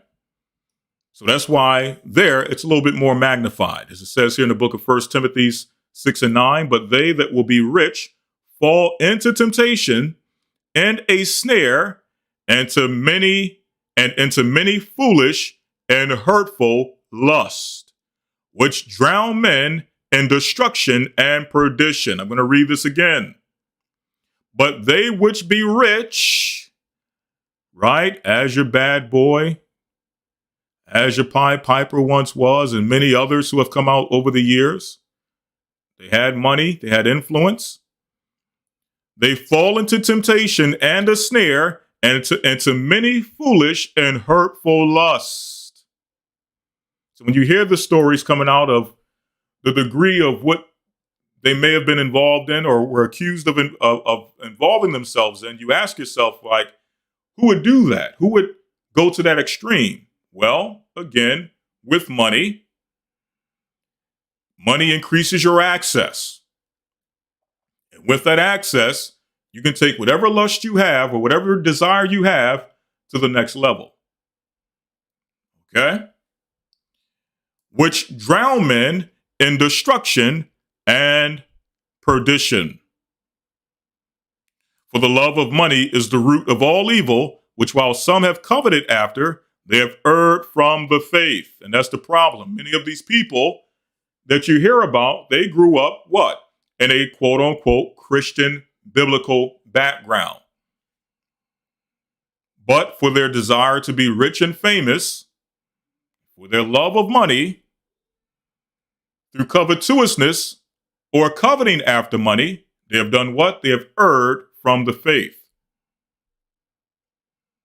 Okay? To where the point you'll hear someone say that the Bible says to be meek and humble, but it don't say you have to be like that every day. Okay? Just totally philosophizing on the scriptures. Claiming on one hand to be biblically based and be a man of God or a man of faith. Okay? But on the other hand, twisting the scriptures to suit your desires. Okay? Someone said the screen is blurry. Okay. Don't look blurry to me, but maybe that's the case. Okay. So let me make an adjustment. In fact, let me ask, is the screen blurry? Okay, it's back to, okay. So it may be adjusting. It may adjust from time to time when you move to the screen. The focus may come in and out. Okay. Salakia for that. Okay. So yes, that's the reason why, even though, again, these things happen within society at large, but it's magnified in that realm because of the people, their influence and their power and their money. Okay. All right, moving on. All right, let's go to the book of Leviticus chapter 18. Okay, we're coming to a close. Leviticus 18. We're going to start at chapter number 1. Because now we need to give some insight of some of the activities that the Most High warned us from. Okay, going back to ancient times. Some of the same things you hear coming out of little Babylon, the industry, are some of the same exact things that the Most High warned our forefathers from in ancient times, to show you that these things are not new. Okay? Moving on, it says, "And the Lord spake unto Moses, saying, Speak unto the children of Israel, and say unto them, I am the Lord your God. After the doings of the land of Egypt, wherein ye dwelt, ye shall not do. And after the doings of the land of Canaan, whither I bring you, shall ye not do, neither shall ye walk in their ordinances." Verse 4, "Ye shall do my judgments and keep mine ordinances to walk therein. I am the Lord your God." Now jumping down, verse number 6 says, "None of you shall approach to any that is near to kin of him, to uncover their nakedness. I am the Lord." So now these are some of the activities, okay? The debauchery and the deviance that you may hear taking place within the entertainment industry. Okay? And these are some of the things that you may hear rumors coming out, have been coming out for years since the inception of it. Okay, all the way till now. Okay? These things have been in existence. Okay? These things have been in existence. All right, so it didn't start with the most recent bad boy, as they call him. Okay? He's just one of many. All right? So to make it seem as if he's the face of, the same way years ago they said the Pied Piper or made him the face of.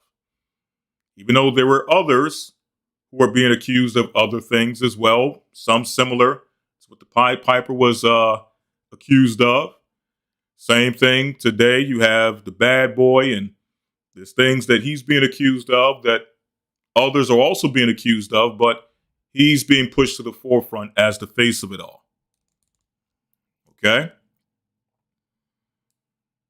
Now, again, you reap what you sow. There's no getting around that. Okay? However, if we're going to be honest, if we're going to be fair, if we're going to play fair and be right, the only thing we're asking is that don't just make one person the face of this activity.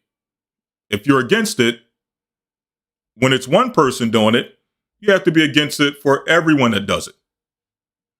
Okay? And those who are within know more than what they're letting on when it comes to others who are involved in similar activity. Some activity may even be worse. Okay? But it seems as if when things like this happen, everyone wants to put all of the burden on the one person to take the rap for what's taking place. When it's a whole industry full of insane, crazy people doing crazy things. And that's the only thing I'm saying.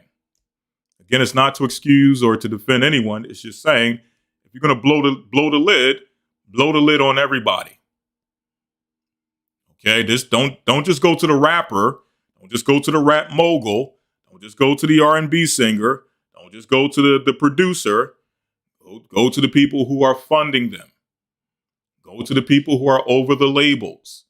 Go to the people who are over them. Okay? Don't just go to the faces. Don't go to the mascots. Go to the owners of the team. Okay? There's enough finger pointing and enough guilt to go around for everyone. Okay? It says here, verse 7, the nakedness of thy father or the nakedness of thy mother shalt thou not uncover. She is thy mother. Thou shalt not uncover her nakedness. So these were things going on within Egypt and Canaan. The nakedness of thy father's wife shalt thou not uncover. It is thy father's nakedness. The nakedness of thy sister, the daughter of thy father, the daughter of thy mother, whether she be born at home or born abroad, even their nakedness shalt thou not uncover. The nakedness of thy son's daughter or thy daughter's daughter, even their nakedness shalt thou not uncover, for theirs is thine own nakedness. The nakedness of thy father's wife's daughter, begotten of thy father, she is thy sister. Thou shalt not uncover her nakedness. Okay, and it goes on and on. Okay. Thou shalt not uncover the nakedness of thy daughter-in-law. She is thy son's wife. Thou shalt not uncover her nakedness. Okay. Thou shalt not uncover the nakedness of thy brother's wife. It is thy brother's nakedness. So these are all things we hear coming out of that realm of the industry, Little Babylon. 17, thou shalt not uncover the nakedness of a woman and her daughter, meaning dealing both with the mother as well as the daughter. Okay? Again, these are things you hear coming out from time to time within that industry. That's just the reality of what goes on. And it's not just one person doing it. It's not 3 people. It's not a handful of people. The whole industry is geared towards people who have these weird proclivities.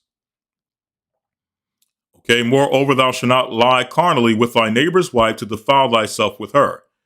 Okay, how often is this celebrated within the industry? People sleeping with each other's wives and girlfriends, whatever the case may be. Okay, 21, and thou shalt not let any of thy seed pass through the fire to Moloch, neither shalt thou profane the name of thy God. How many accusations have been out there or legends have been out there of people within the industry giving over their children literally to Moloch? Okay? This is what goes on. Thou shalt not lie with mankind as with womankind. It is abomination. And we know that this is very common within that realm. Okay?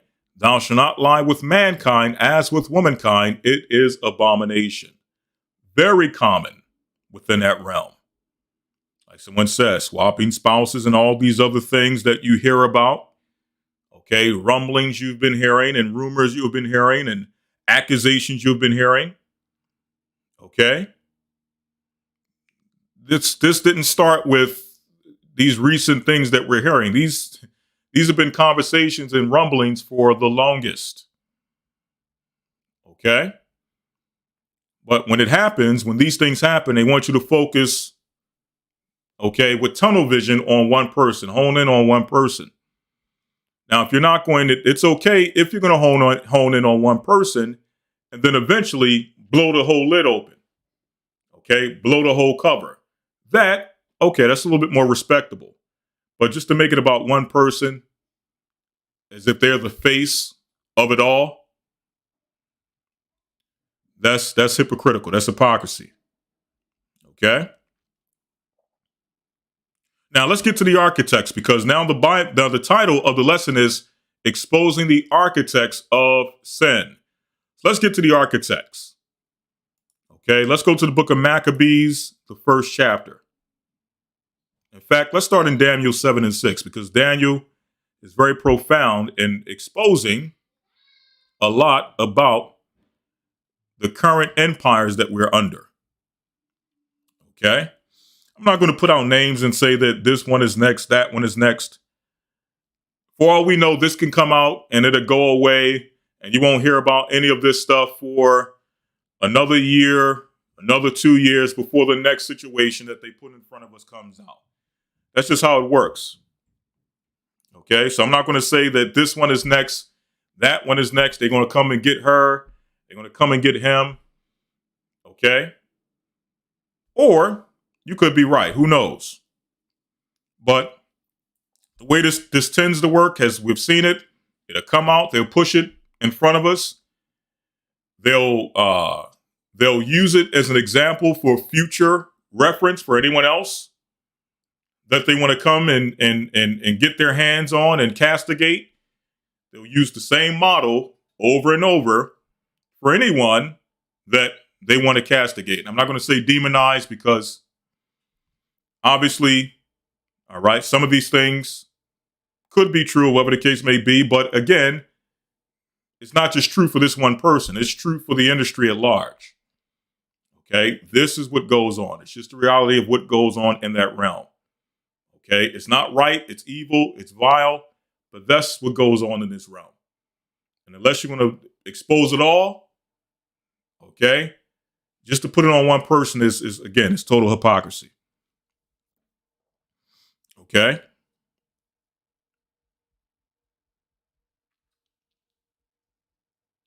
Okay. All right. Moving on. Daniel 7 and 6 to give you some insight into the architects. And this will be the final portion before we close out. All right. The architects. Again, we're exposing the architects of sin. Daniel 7 and 6. After this, I beheld, and lo, another like a leopard, which had upon the back of it 4 wings of a fowl. The beast had also 4 heads, and dominion was given to it. Now we know this is speaking about who? The Greek Empire. Verse 7 says, after this, I saw in the night visions, and behold, a 4th beast, dreadful and terrible, strong exceedingly, and it had great iron teeth. It devoured and brake in pieces, and stamped the residue with the feet of it. It was diverse from all the beasts that were before it, and it had 10 horns. This is speaking about the Roman Empire. Now jumping down to verse number 17. These great beasts, which are 4 kings, meaning 4 kingdoms, which shall arise out of the earth. Now, out of those 4 kingdoms, we identify 2. You got the Greek Empire and the Roman Empire. Okay? And for the sake of this lesson, we're going to refer to them as the architects. Okay? Jumping down to verse number 20, it says, and of the 10 horns, in fact, let me jump down to 23.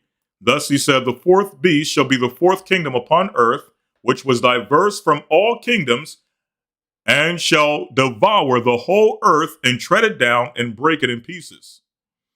And the 10 horns out of his kingdom are 10 kings that shall arise, and another shall arise after them, and he shall be diverse from the first, and he shall subdue 3 kings.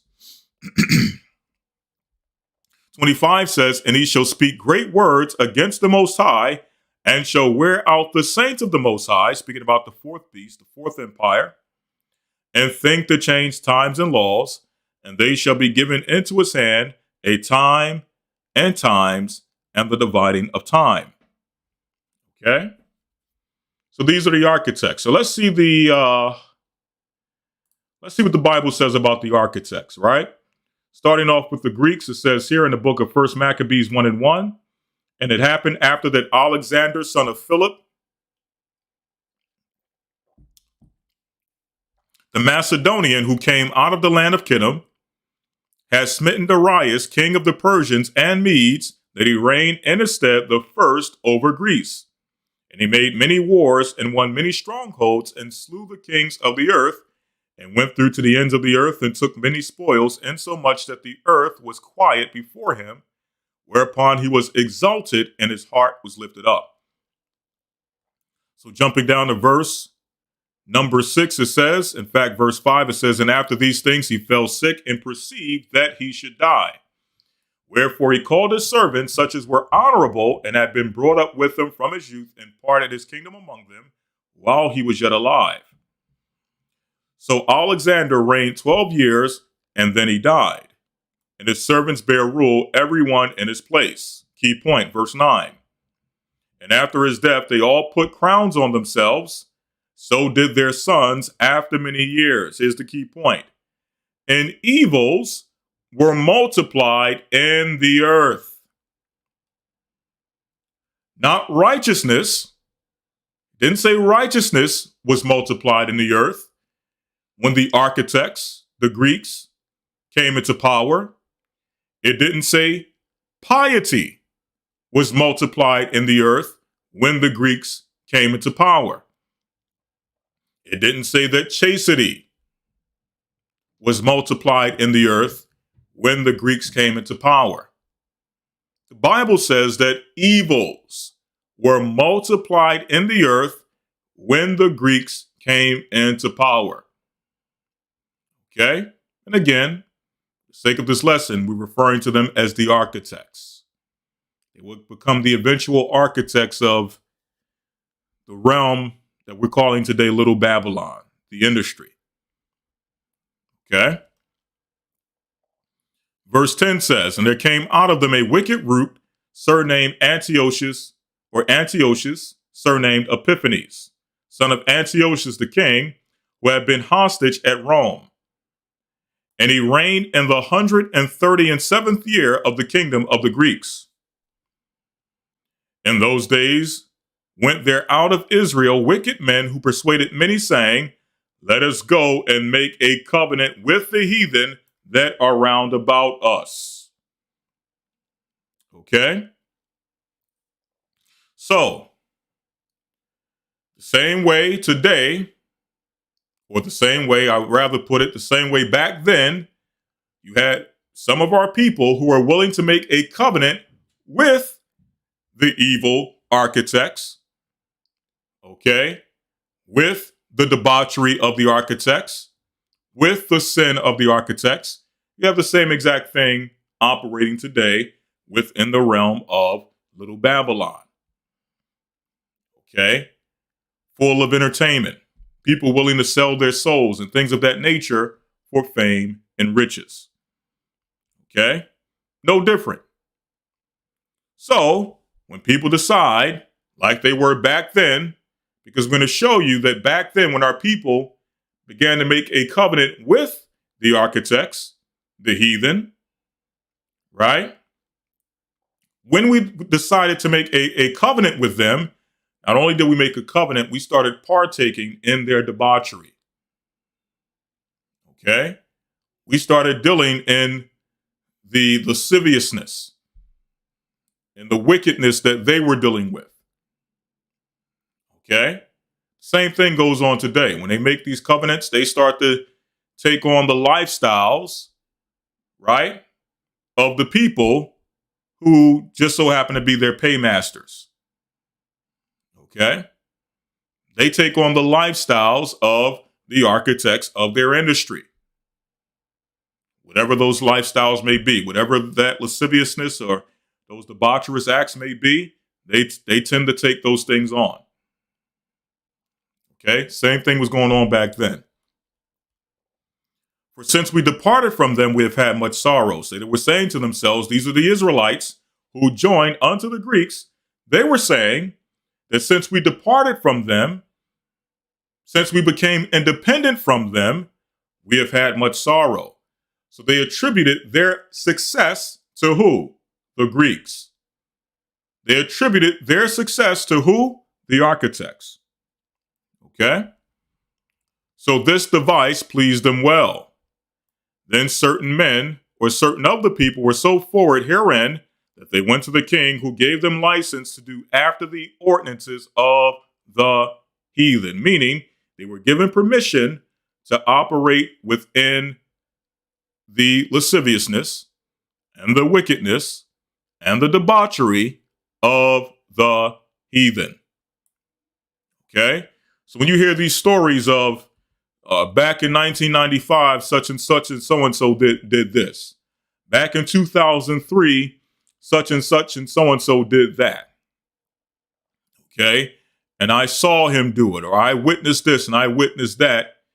The question is, if all of these people knew about this activity taking place, including the paymasters, including the architects, why wasn't it wrong back then? Okay. Why wasn't there a media campaign back then to expose the wickedness of the individual that they say had this long trail of debauchery and sin and evil and wickedness going back to the 90s and the 2000s and things of that nature? Why didn't anyone expose it to this degree back then? And I'm not just speaking about the people who are I'm not talking about the people who are employees or maybe working for an individual. Obviously, there's a bit of a compromise in that regard. I'm talking about the paymasters, the architects. Okay? When you hear stories of doctors had to be flown out on a yacht to pack somebody up, that shows that, number one, okay, these doctors knew. Number two, there's doctors who can be called for instances of secrecy to come and patch things up. Okay? When someone is being hurt or harmed, there's doctors who are willing to come out and be flown out to ensure that everything is patched up, that the person is fixed up. Okay? And everything stays mum. No one hears about it. Okay? That tells me that there's something within the industry that caters to that type of activity and the ability for someone to get away with that activity. Okay?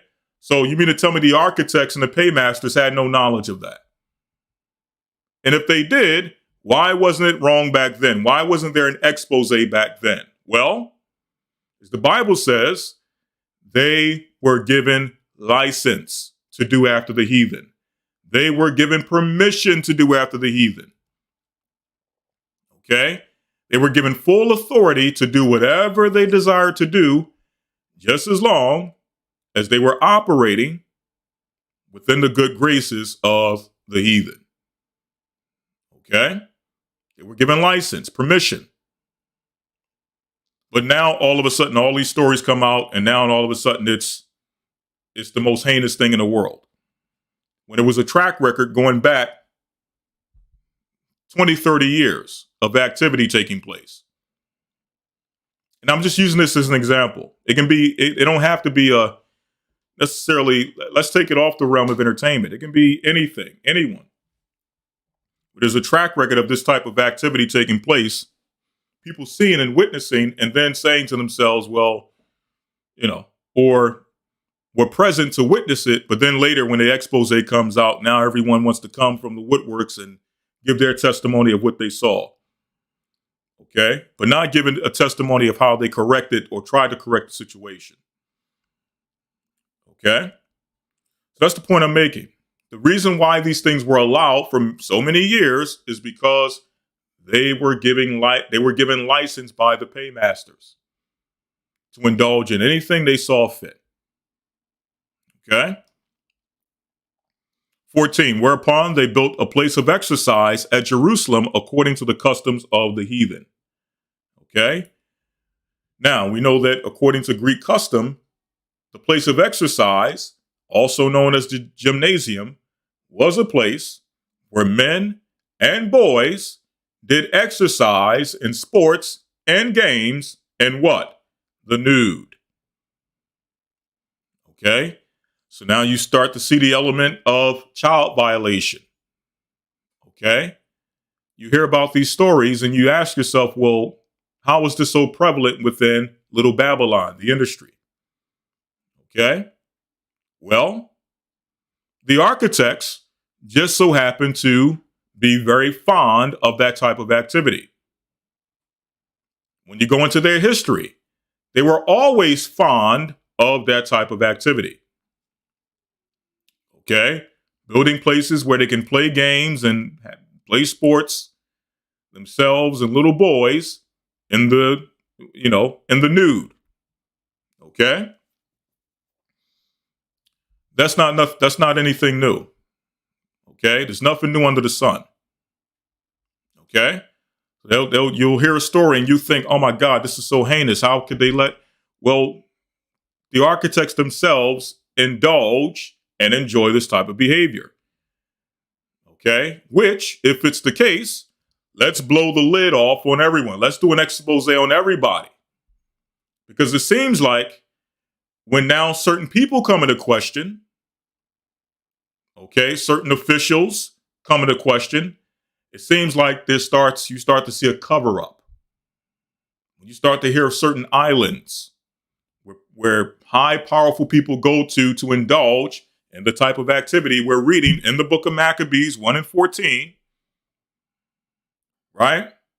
When you hear of these things, it's like slowly but surely they have to, you'll hear a few stories about it. You'll hear this and that, or they'll have a scapegoat or one person who has to take the fall, or one fall guy who has to take the blame for it all. And before they start to expose and begin to speak, all of a sudden they disappear or they pass away mysteriously. Okay? But it seems like when it's certain people, there seems to be a cover-up. Okay? When I say certain people, I'm not just talking about color. I'm talking about certain positions, certain revered positions within the earth. It seems to be a cover-up. Okay? Rapper, rap mogul, R&B singer, who cares? Let him be the fall guy. Let him be the face of all that's wrong within the industry. Okay? So it goes on to say, verse 15, and they made themselves uncircumcised and forsook the holy covenant and joined themselves to the heathen and were sold to do mischief. Okay? Let's go to 2 Maccabees. Just two more scriptures before we close out. Going to the book of 2 Maccabees, the 6th chapter and the 1st verse. Okay, again, dealing with the architects. These are the people who, the faces behind the faces, or the faces you probably will never see. You may hear the name here and there, or some of these names you may have never heard.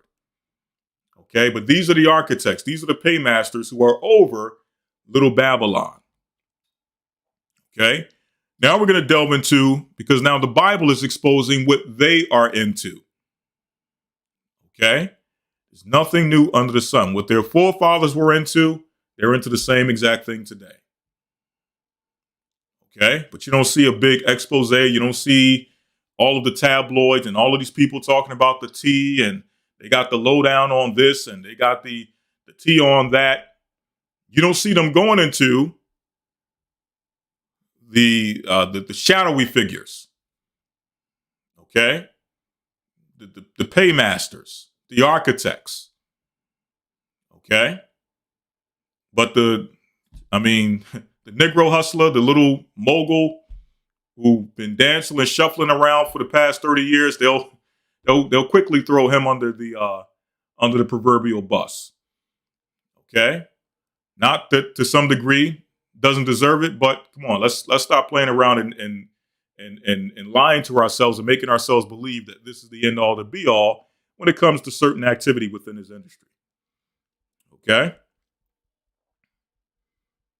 So 2 Maccabees 6 and 1 says, not long after this, the king sent old men of Athens to compel the Jews to depart from the laws of their fathers and not to live after the laws of God. This is the architects, okay, and their forefathers, who have always attempted to convince the Jews, the people of God, to depart from their laws, which tell them not to deal in lasciviousness, which tell them not to rob people, not to exploit people, not to violate people. Okay? This is what the laws of our forefathers command us. These are things that the laws of our fathers command us not to do. However, the architects have built a whole industry promoting those same exact things which our God commands us to abstain from. Okay? A whole movie industry promoting things which our God commands us to abstain from. A music industry promoting things that our God commands us to abstain from. And then those same said people will come back when you actually indulge in the lasciviousness that they promote to you 24/7 and come back and say, see, he's all that's wrong with the industry. Okay, let's move him out the way. He's all that's wrong with the industry.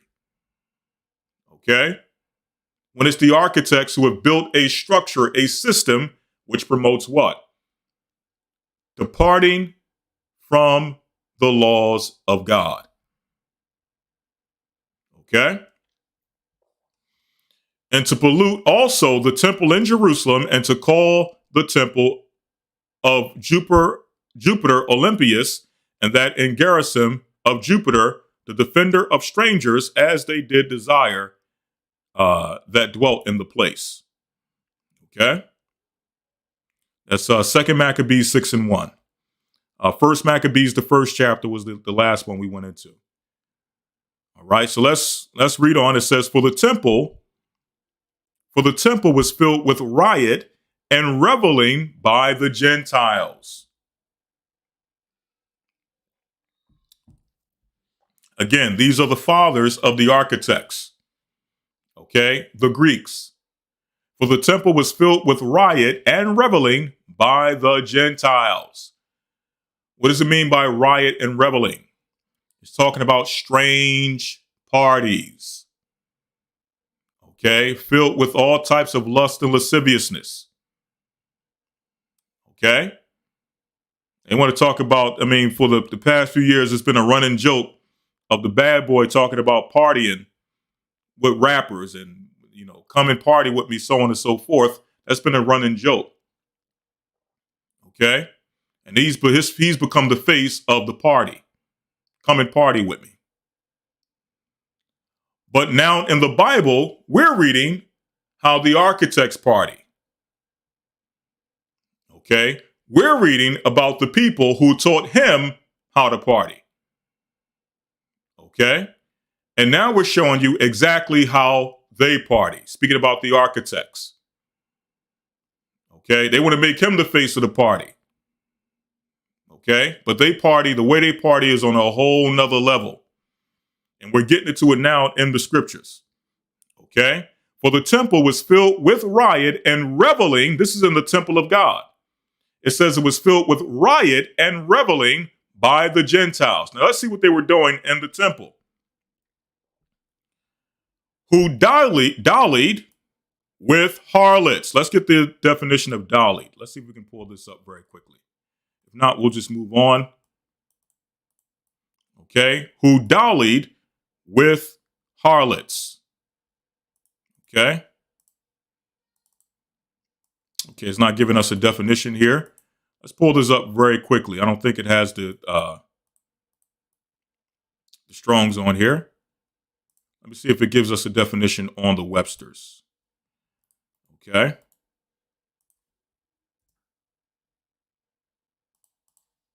Let's see if we can get a definition on the Webster.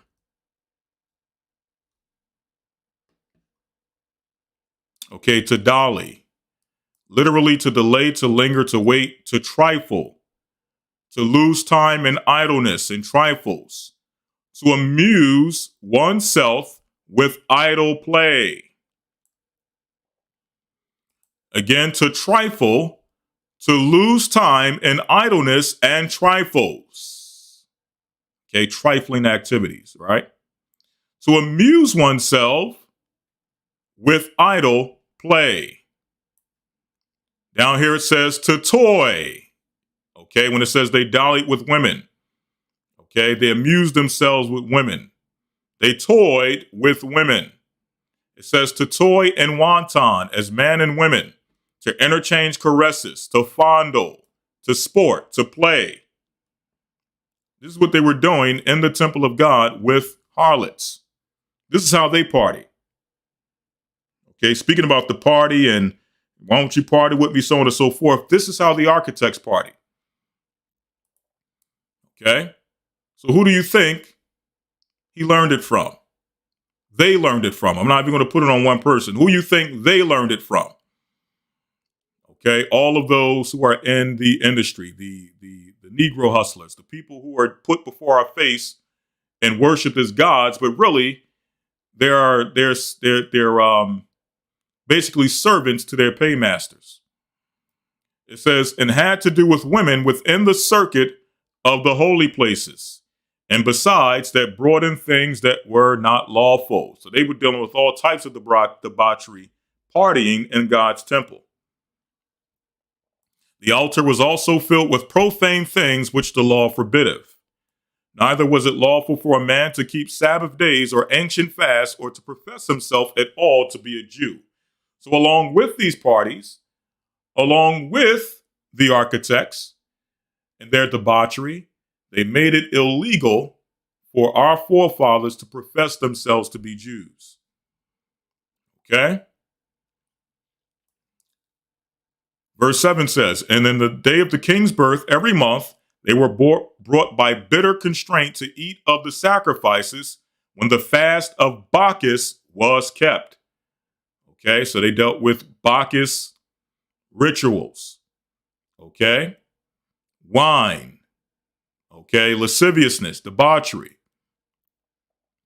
The Jews were compelled to go in procession to Bacchus carrying ivory. We're going to jump down to the key point.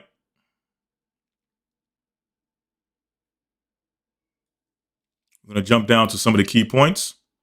Verse number 18 says, Eleazar, one of the principal scribes, an aged man and of a well-favored countenance, was constrained to open his mouth and to eat swine's flesh. So now, again, this is within their parties. Okay? Now they're bringing in Jews for their entertainment. Okay? But he choosing rather to die gloriously than to live strained with such an abomination, spit it forth, and came of his own accord to the torment.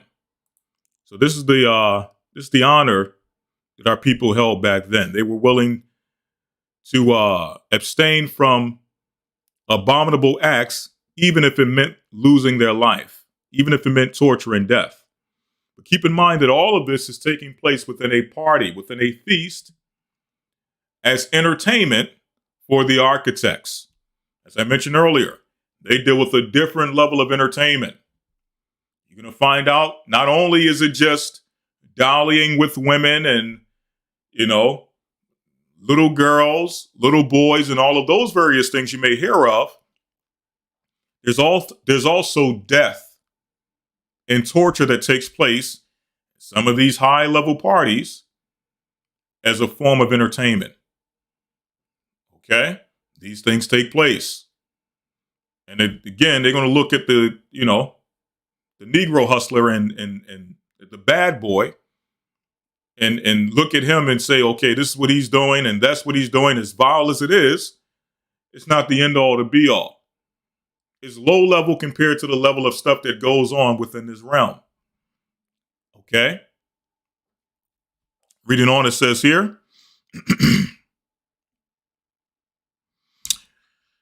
it says here, verse number 21. In fact, let me get straight to the point.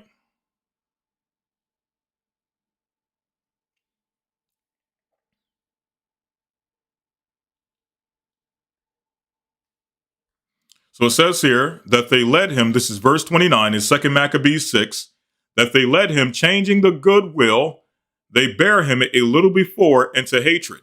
Now here's something that's very key. I want to go back to this very quickly.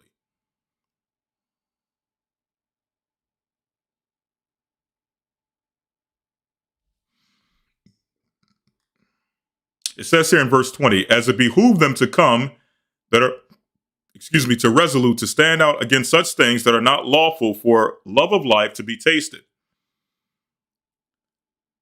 But they had the wicked charge of the wicked feast. For the old acquaintance they had with the man, taking him aside, besought him to bring flesh of his own provision, such as was lawful for him to use, and make as if he did eat of the flesh taken from the sacrifice commanded by the king. Meaning what? Initially, Eleazar stated that he's not going to partake in any abominable flesh in respect to the laws of his fathers, and that he's willing to die for what he believes in. So they told him, listen, you don't have to eat pork. You don't have to eat lobster. You don't have to eat shrimp. You don't have to eat anything abominable. What we'll do is allow you to go and choose any meat of your choosing. Okay? You can choose cattle. You can choose beef. You can choose lamb. You can choose whatever is suitable for you. But when you eat it, tell your people that you're eating pork. Tell your people that you're eating swine's flesh, so that now they can see you being an influential person who is well respected among your people. And they will look at you and say, well, Eleazar ate swine, which means it's now good for us to eat swine. Okay? Showing what? That the architects are willing to take people who are influential among us and use them to promote things that they know are not right nor lawful for us to partake in. Okay? They'll take someone who is influential, who maybe even themselves may not indulge in certain activity. You have rappers who don't smoke or drink, but they'll sell you a record telling you that they get high all the time. Okay? They don't drink, but they'll sell you vodka. They don't drink, but they'll make songs talking about they're in a club with bottles of bub and so on and so forth. Okay? So they don't indulge in these things, but with their influence, they'll use their influence to sell you things that they themselves know is detrimental and wrong. Not to say that having alcohol is wrong or anything of that nature, but if you're an artist who believes within yourself that drinking alcohol is detrimental to your health and that you're health conscious, why take it and sell it to your people? Okay? So they were trying to do the same thing with Eleazar, but Eleazar was honorable. Eleazar was a strong man who stood for what he believed in and would not as much as go and get a lawful beast to consume and act as if it's a clean beast before his people so that now his people can be led astray. Okay? So again, he was willing to die for what he believed in. But again, the architects, again, they'll take someone who is influential among you, someone who you like their music, okay, you respect their gift, and he will use them to sell you things that they themselves, meaning the artists, don't even indulge in themselves. Okay? That in doing so, this is verse 22. In fact, we'll jump to the point and then go to the next chapter. Verse 30, it says, but when he was ready to die with stripes, he groaned and said, it is manifest unto the Lord that hath the holy knowledge that whereas I might have been delivered from death, I now endure sore pains in body by being beaten, but in soul am well content to suffer these things because I fear him. And thus this man died, leaving his death for an example of noble courage and a memorial of virtue, not only unto young men, but unto all his nation. So he used his influence as a righteous example to the young men of his nation, Okay? So here's the example of what to do when you have power and influence. All right? But the point I'm making is that this was their entertainment, trying to force us to break the laws of God and torturing us when we refuse to do so. This was their entertainment. Speaking of the architects.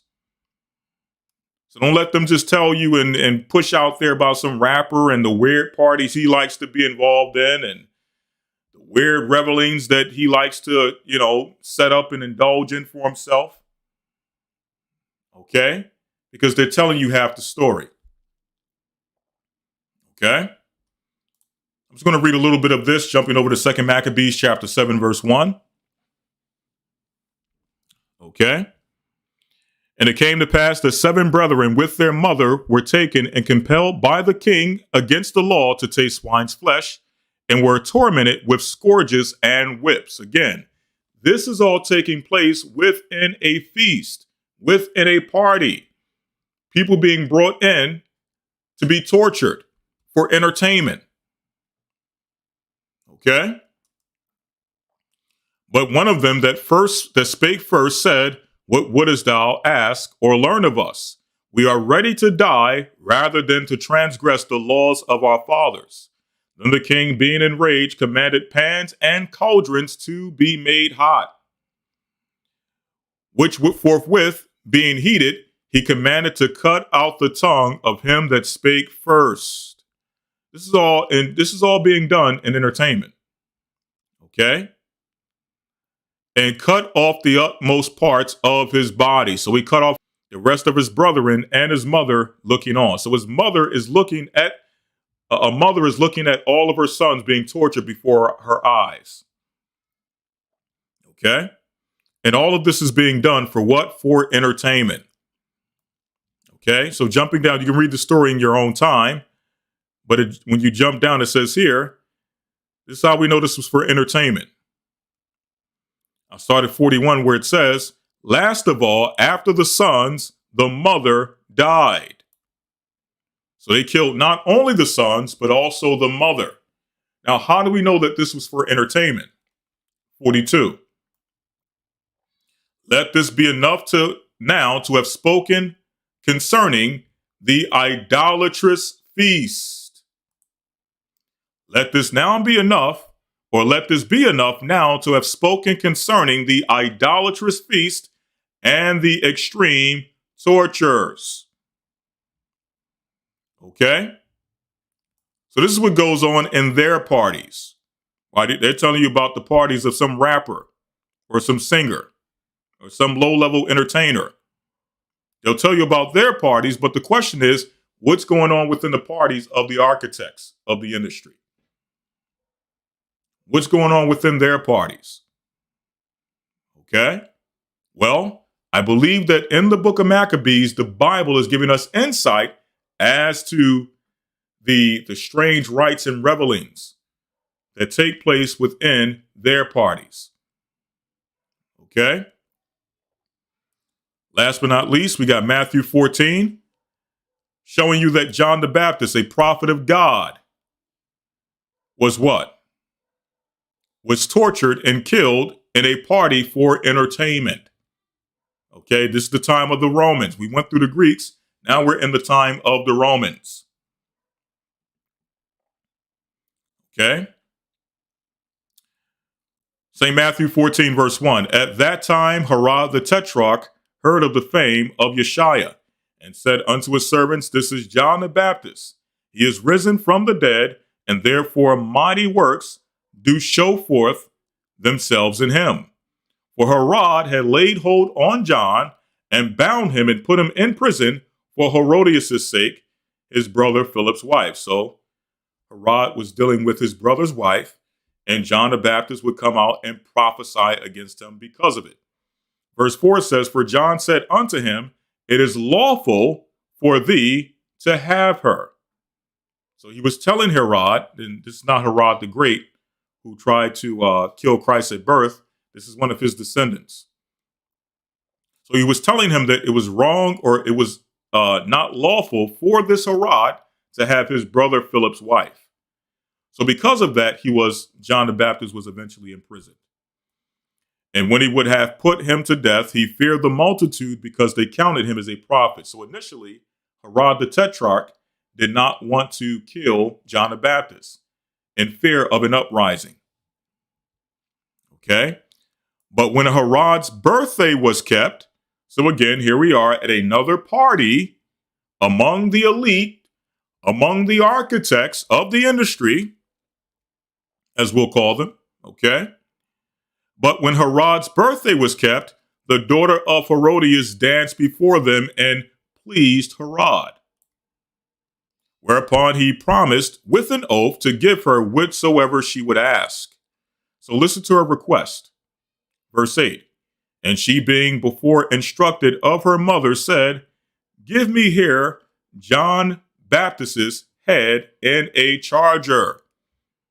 In other words, give me John the Baptist's head on a platter. For what? For her entertainment. Okay? This is how the elites party. This is how they enjoy themselves.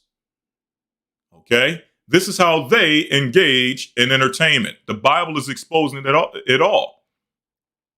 Okay? So again, they'll tell us about what's going on at the party for a rapper or a singer, so on and so forth, and some of the gross things that go on there without exposing what's really going on at their parties. Okay? So it says, and he sent, this is verse 10, and he sent and beheaded John in prison. And his head was brought in a charger and given to the damsel, and she brought it to her mother.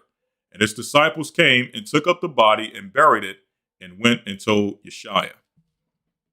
Okay? So this is what they do for entertainment. Okay, last but not least, Revelation 18. We're going to get straight to the point.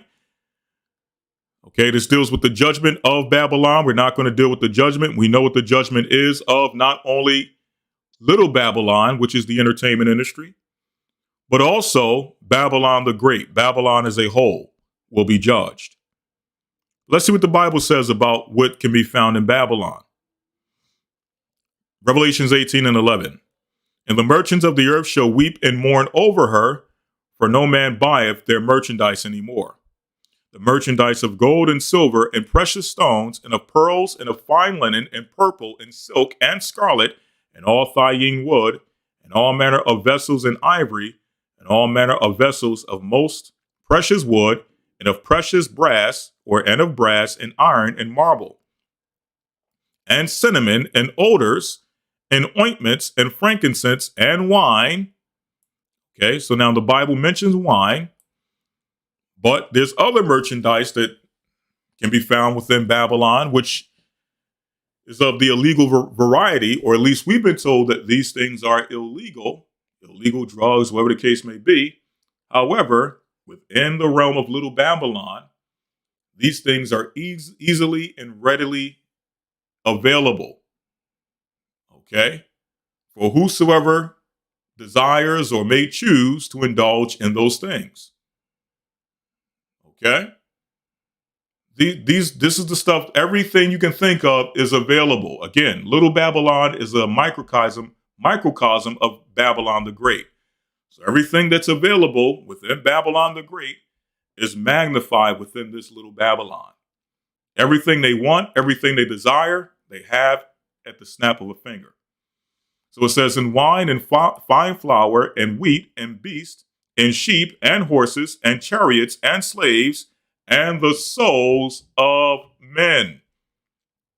So they'll tell you about trafficking and people being trafficked for pleasure and things of that nature. Well, you have a whole nation of people sitting within Babylon the Great who are the victims of trafficking. Okay? That's a whole nother conversation for another day. Okay? That's a whole nother conversation for another day. All right? Within this industry, you hear the stories or you hear rumblings about people being moved illegally from place to place for the use and the pleasure of who you may call the elites or the architects. Okay? This is common behavior that takes place within this realm. But they'll make you think that it's just the rapper, the singer, the little sports figure, what have you. When it's the whole industry behind this who are involved in this type of behavior. Okay? It says, and the fruits that thy soul, verse 14, and the fruits that thy soul lusted after are departed from thee, and all things which were dainty and goodly are departed from thee, and thou shalt find them no more at all, which is the ultimate judgment of Babylon the Great. It says here in verse number 17, for in 1 hour so great riches is come to naught, and every shipmaster and company and ships and sailors and as many as trade by sea stood afar off and cried when they saw the smoke of her burning, saying, what city is like unto this great city? And they cast dust on their heads and cried, weeping and wailing, at last, that great city wherein were made rich all that had ships in the sea by reason of her costliness, for in 1 hour is she made desolate. And that's the ultimate judgment of Babylon. That's what's coming to Babylon. Not only little Babylon, the little industry that's crumbling before our eyes, but Babylon the Great in larger scale. Okay? So with that, I want to say bless you all and shalom. That concludes today's lesson. Again, we have a new Hebrew and Bible Academy upcoming January 7th. Some of the lessons we're going to be covering in the upcoming academy include UFOs in the Bible, the Jewish relationship with the tribe of Judah, roundtable discussion on the purpose of man and woman, breakdown on the 24 elders, the prophecies of Daniel and the secrets of time. And last but not least, walking with the commandments in Christ. All right. So if you're interested in the Hebrew and Bible Academy, go to historytimes.org and all the information you need will be there present on that website. Okay. With that, I want to say bless you all and shalom. Enjoy the rest of your Sabbath. For many of you, the Sabbath is already concluding, but again, enjoy the rest of your Sabbath. And next week, Elder Ricard Shiar, if it be the Most High's will, we'll be back. Okay. Bless you all and shalom.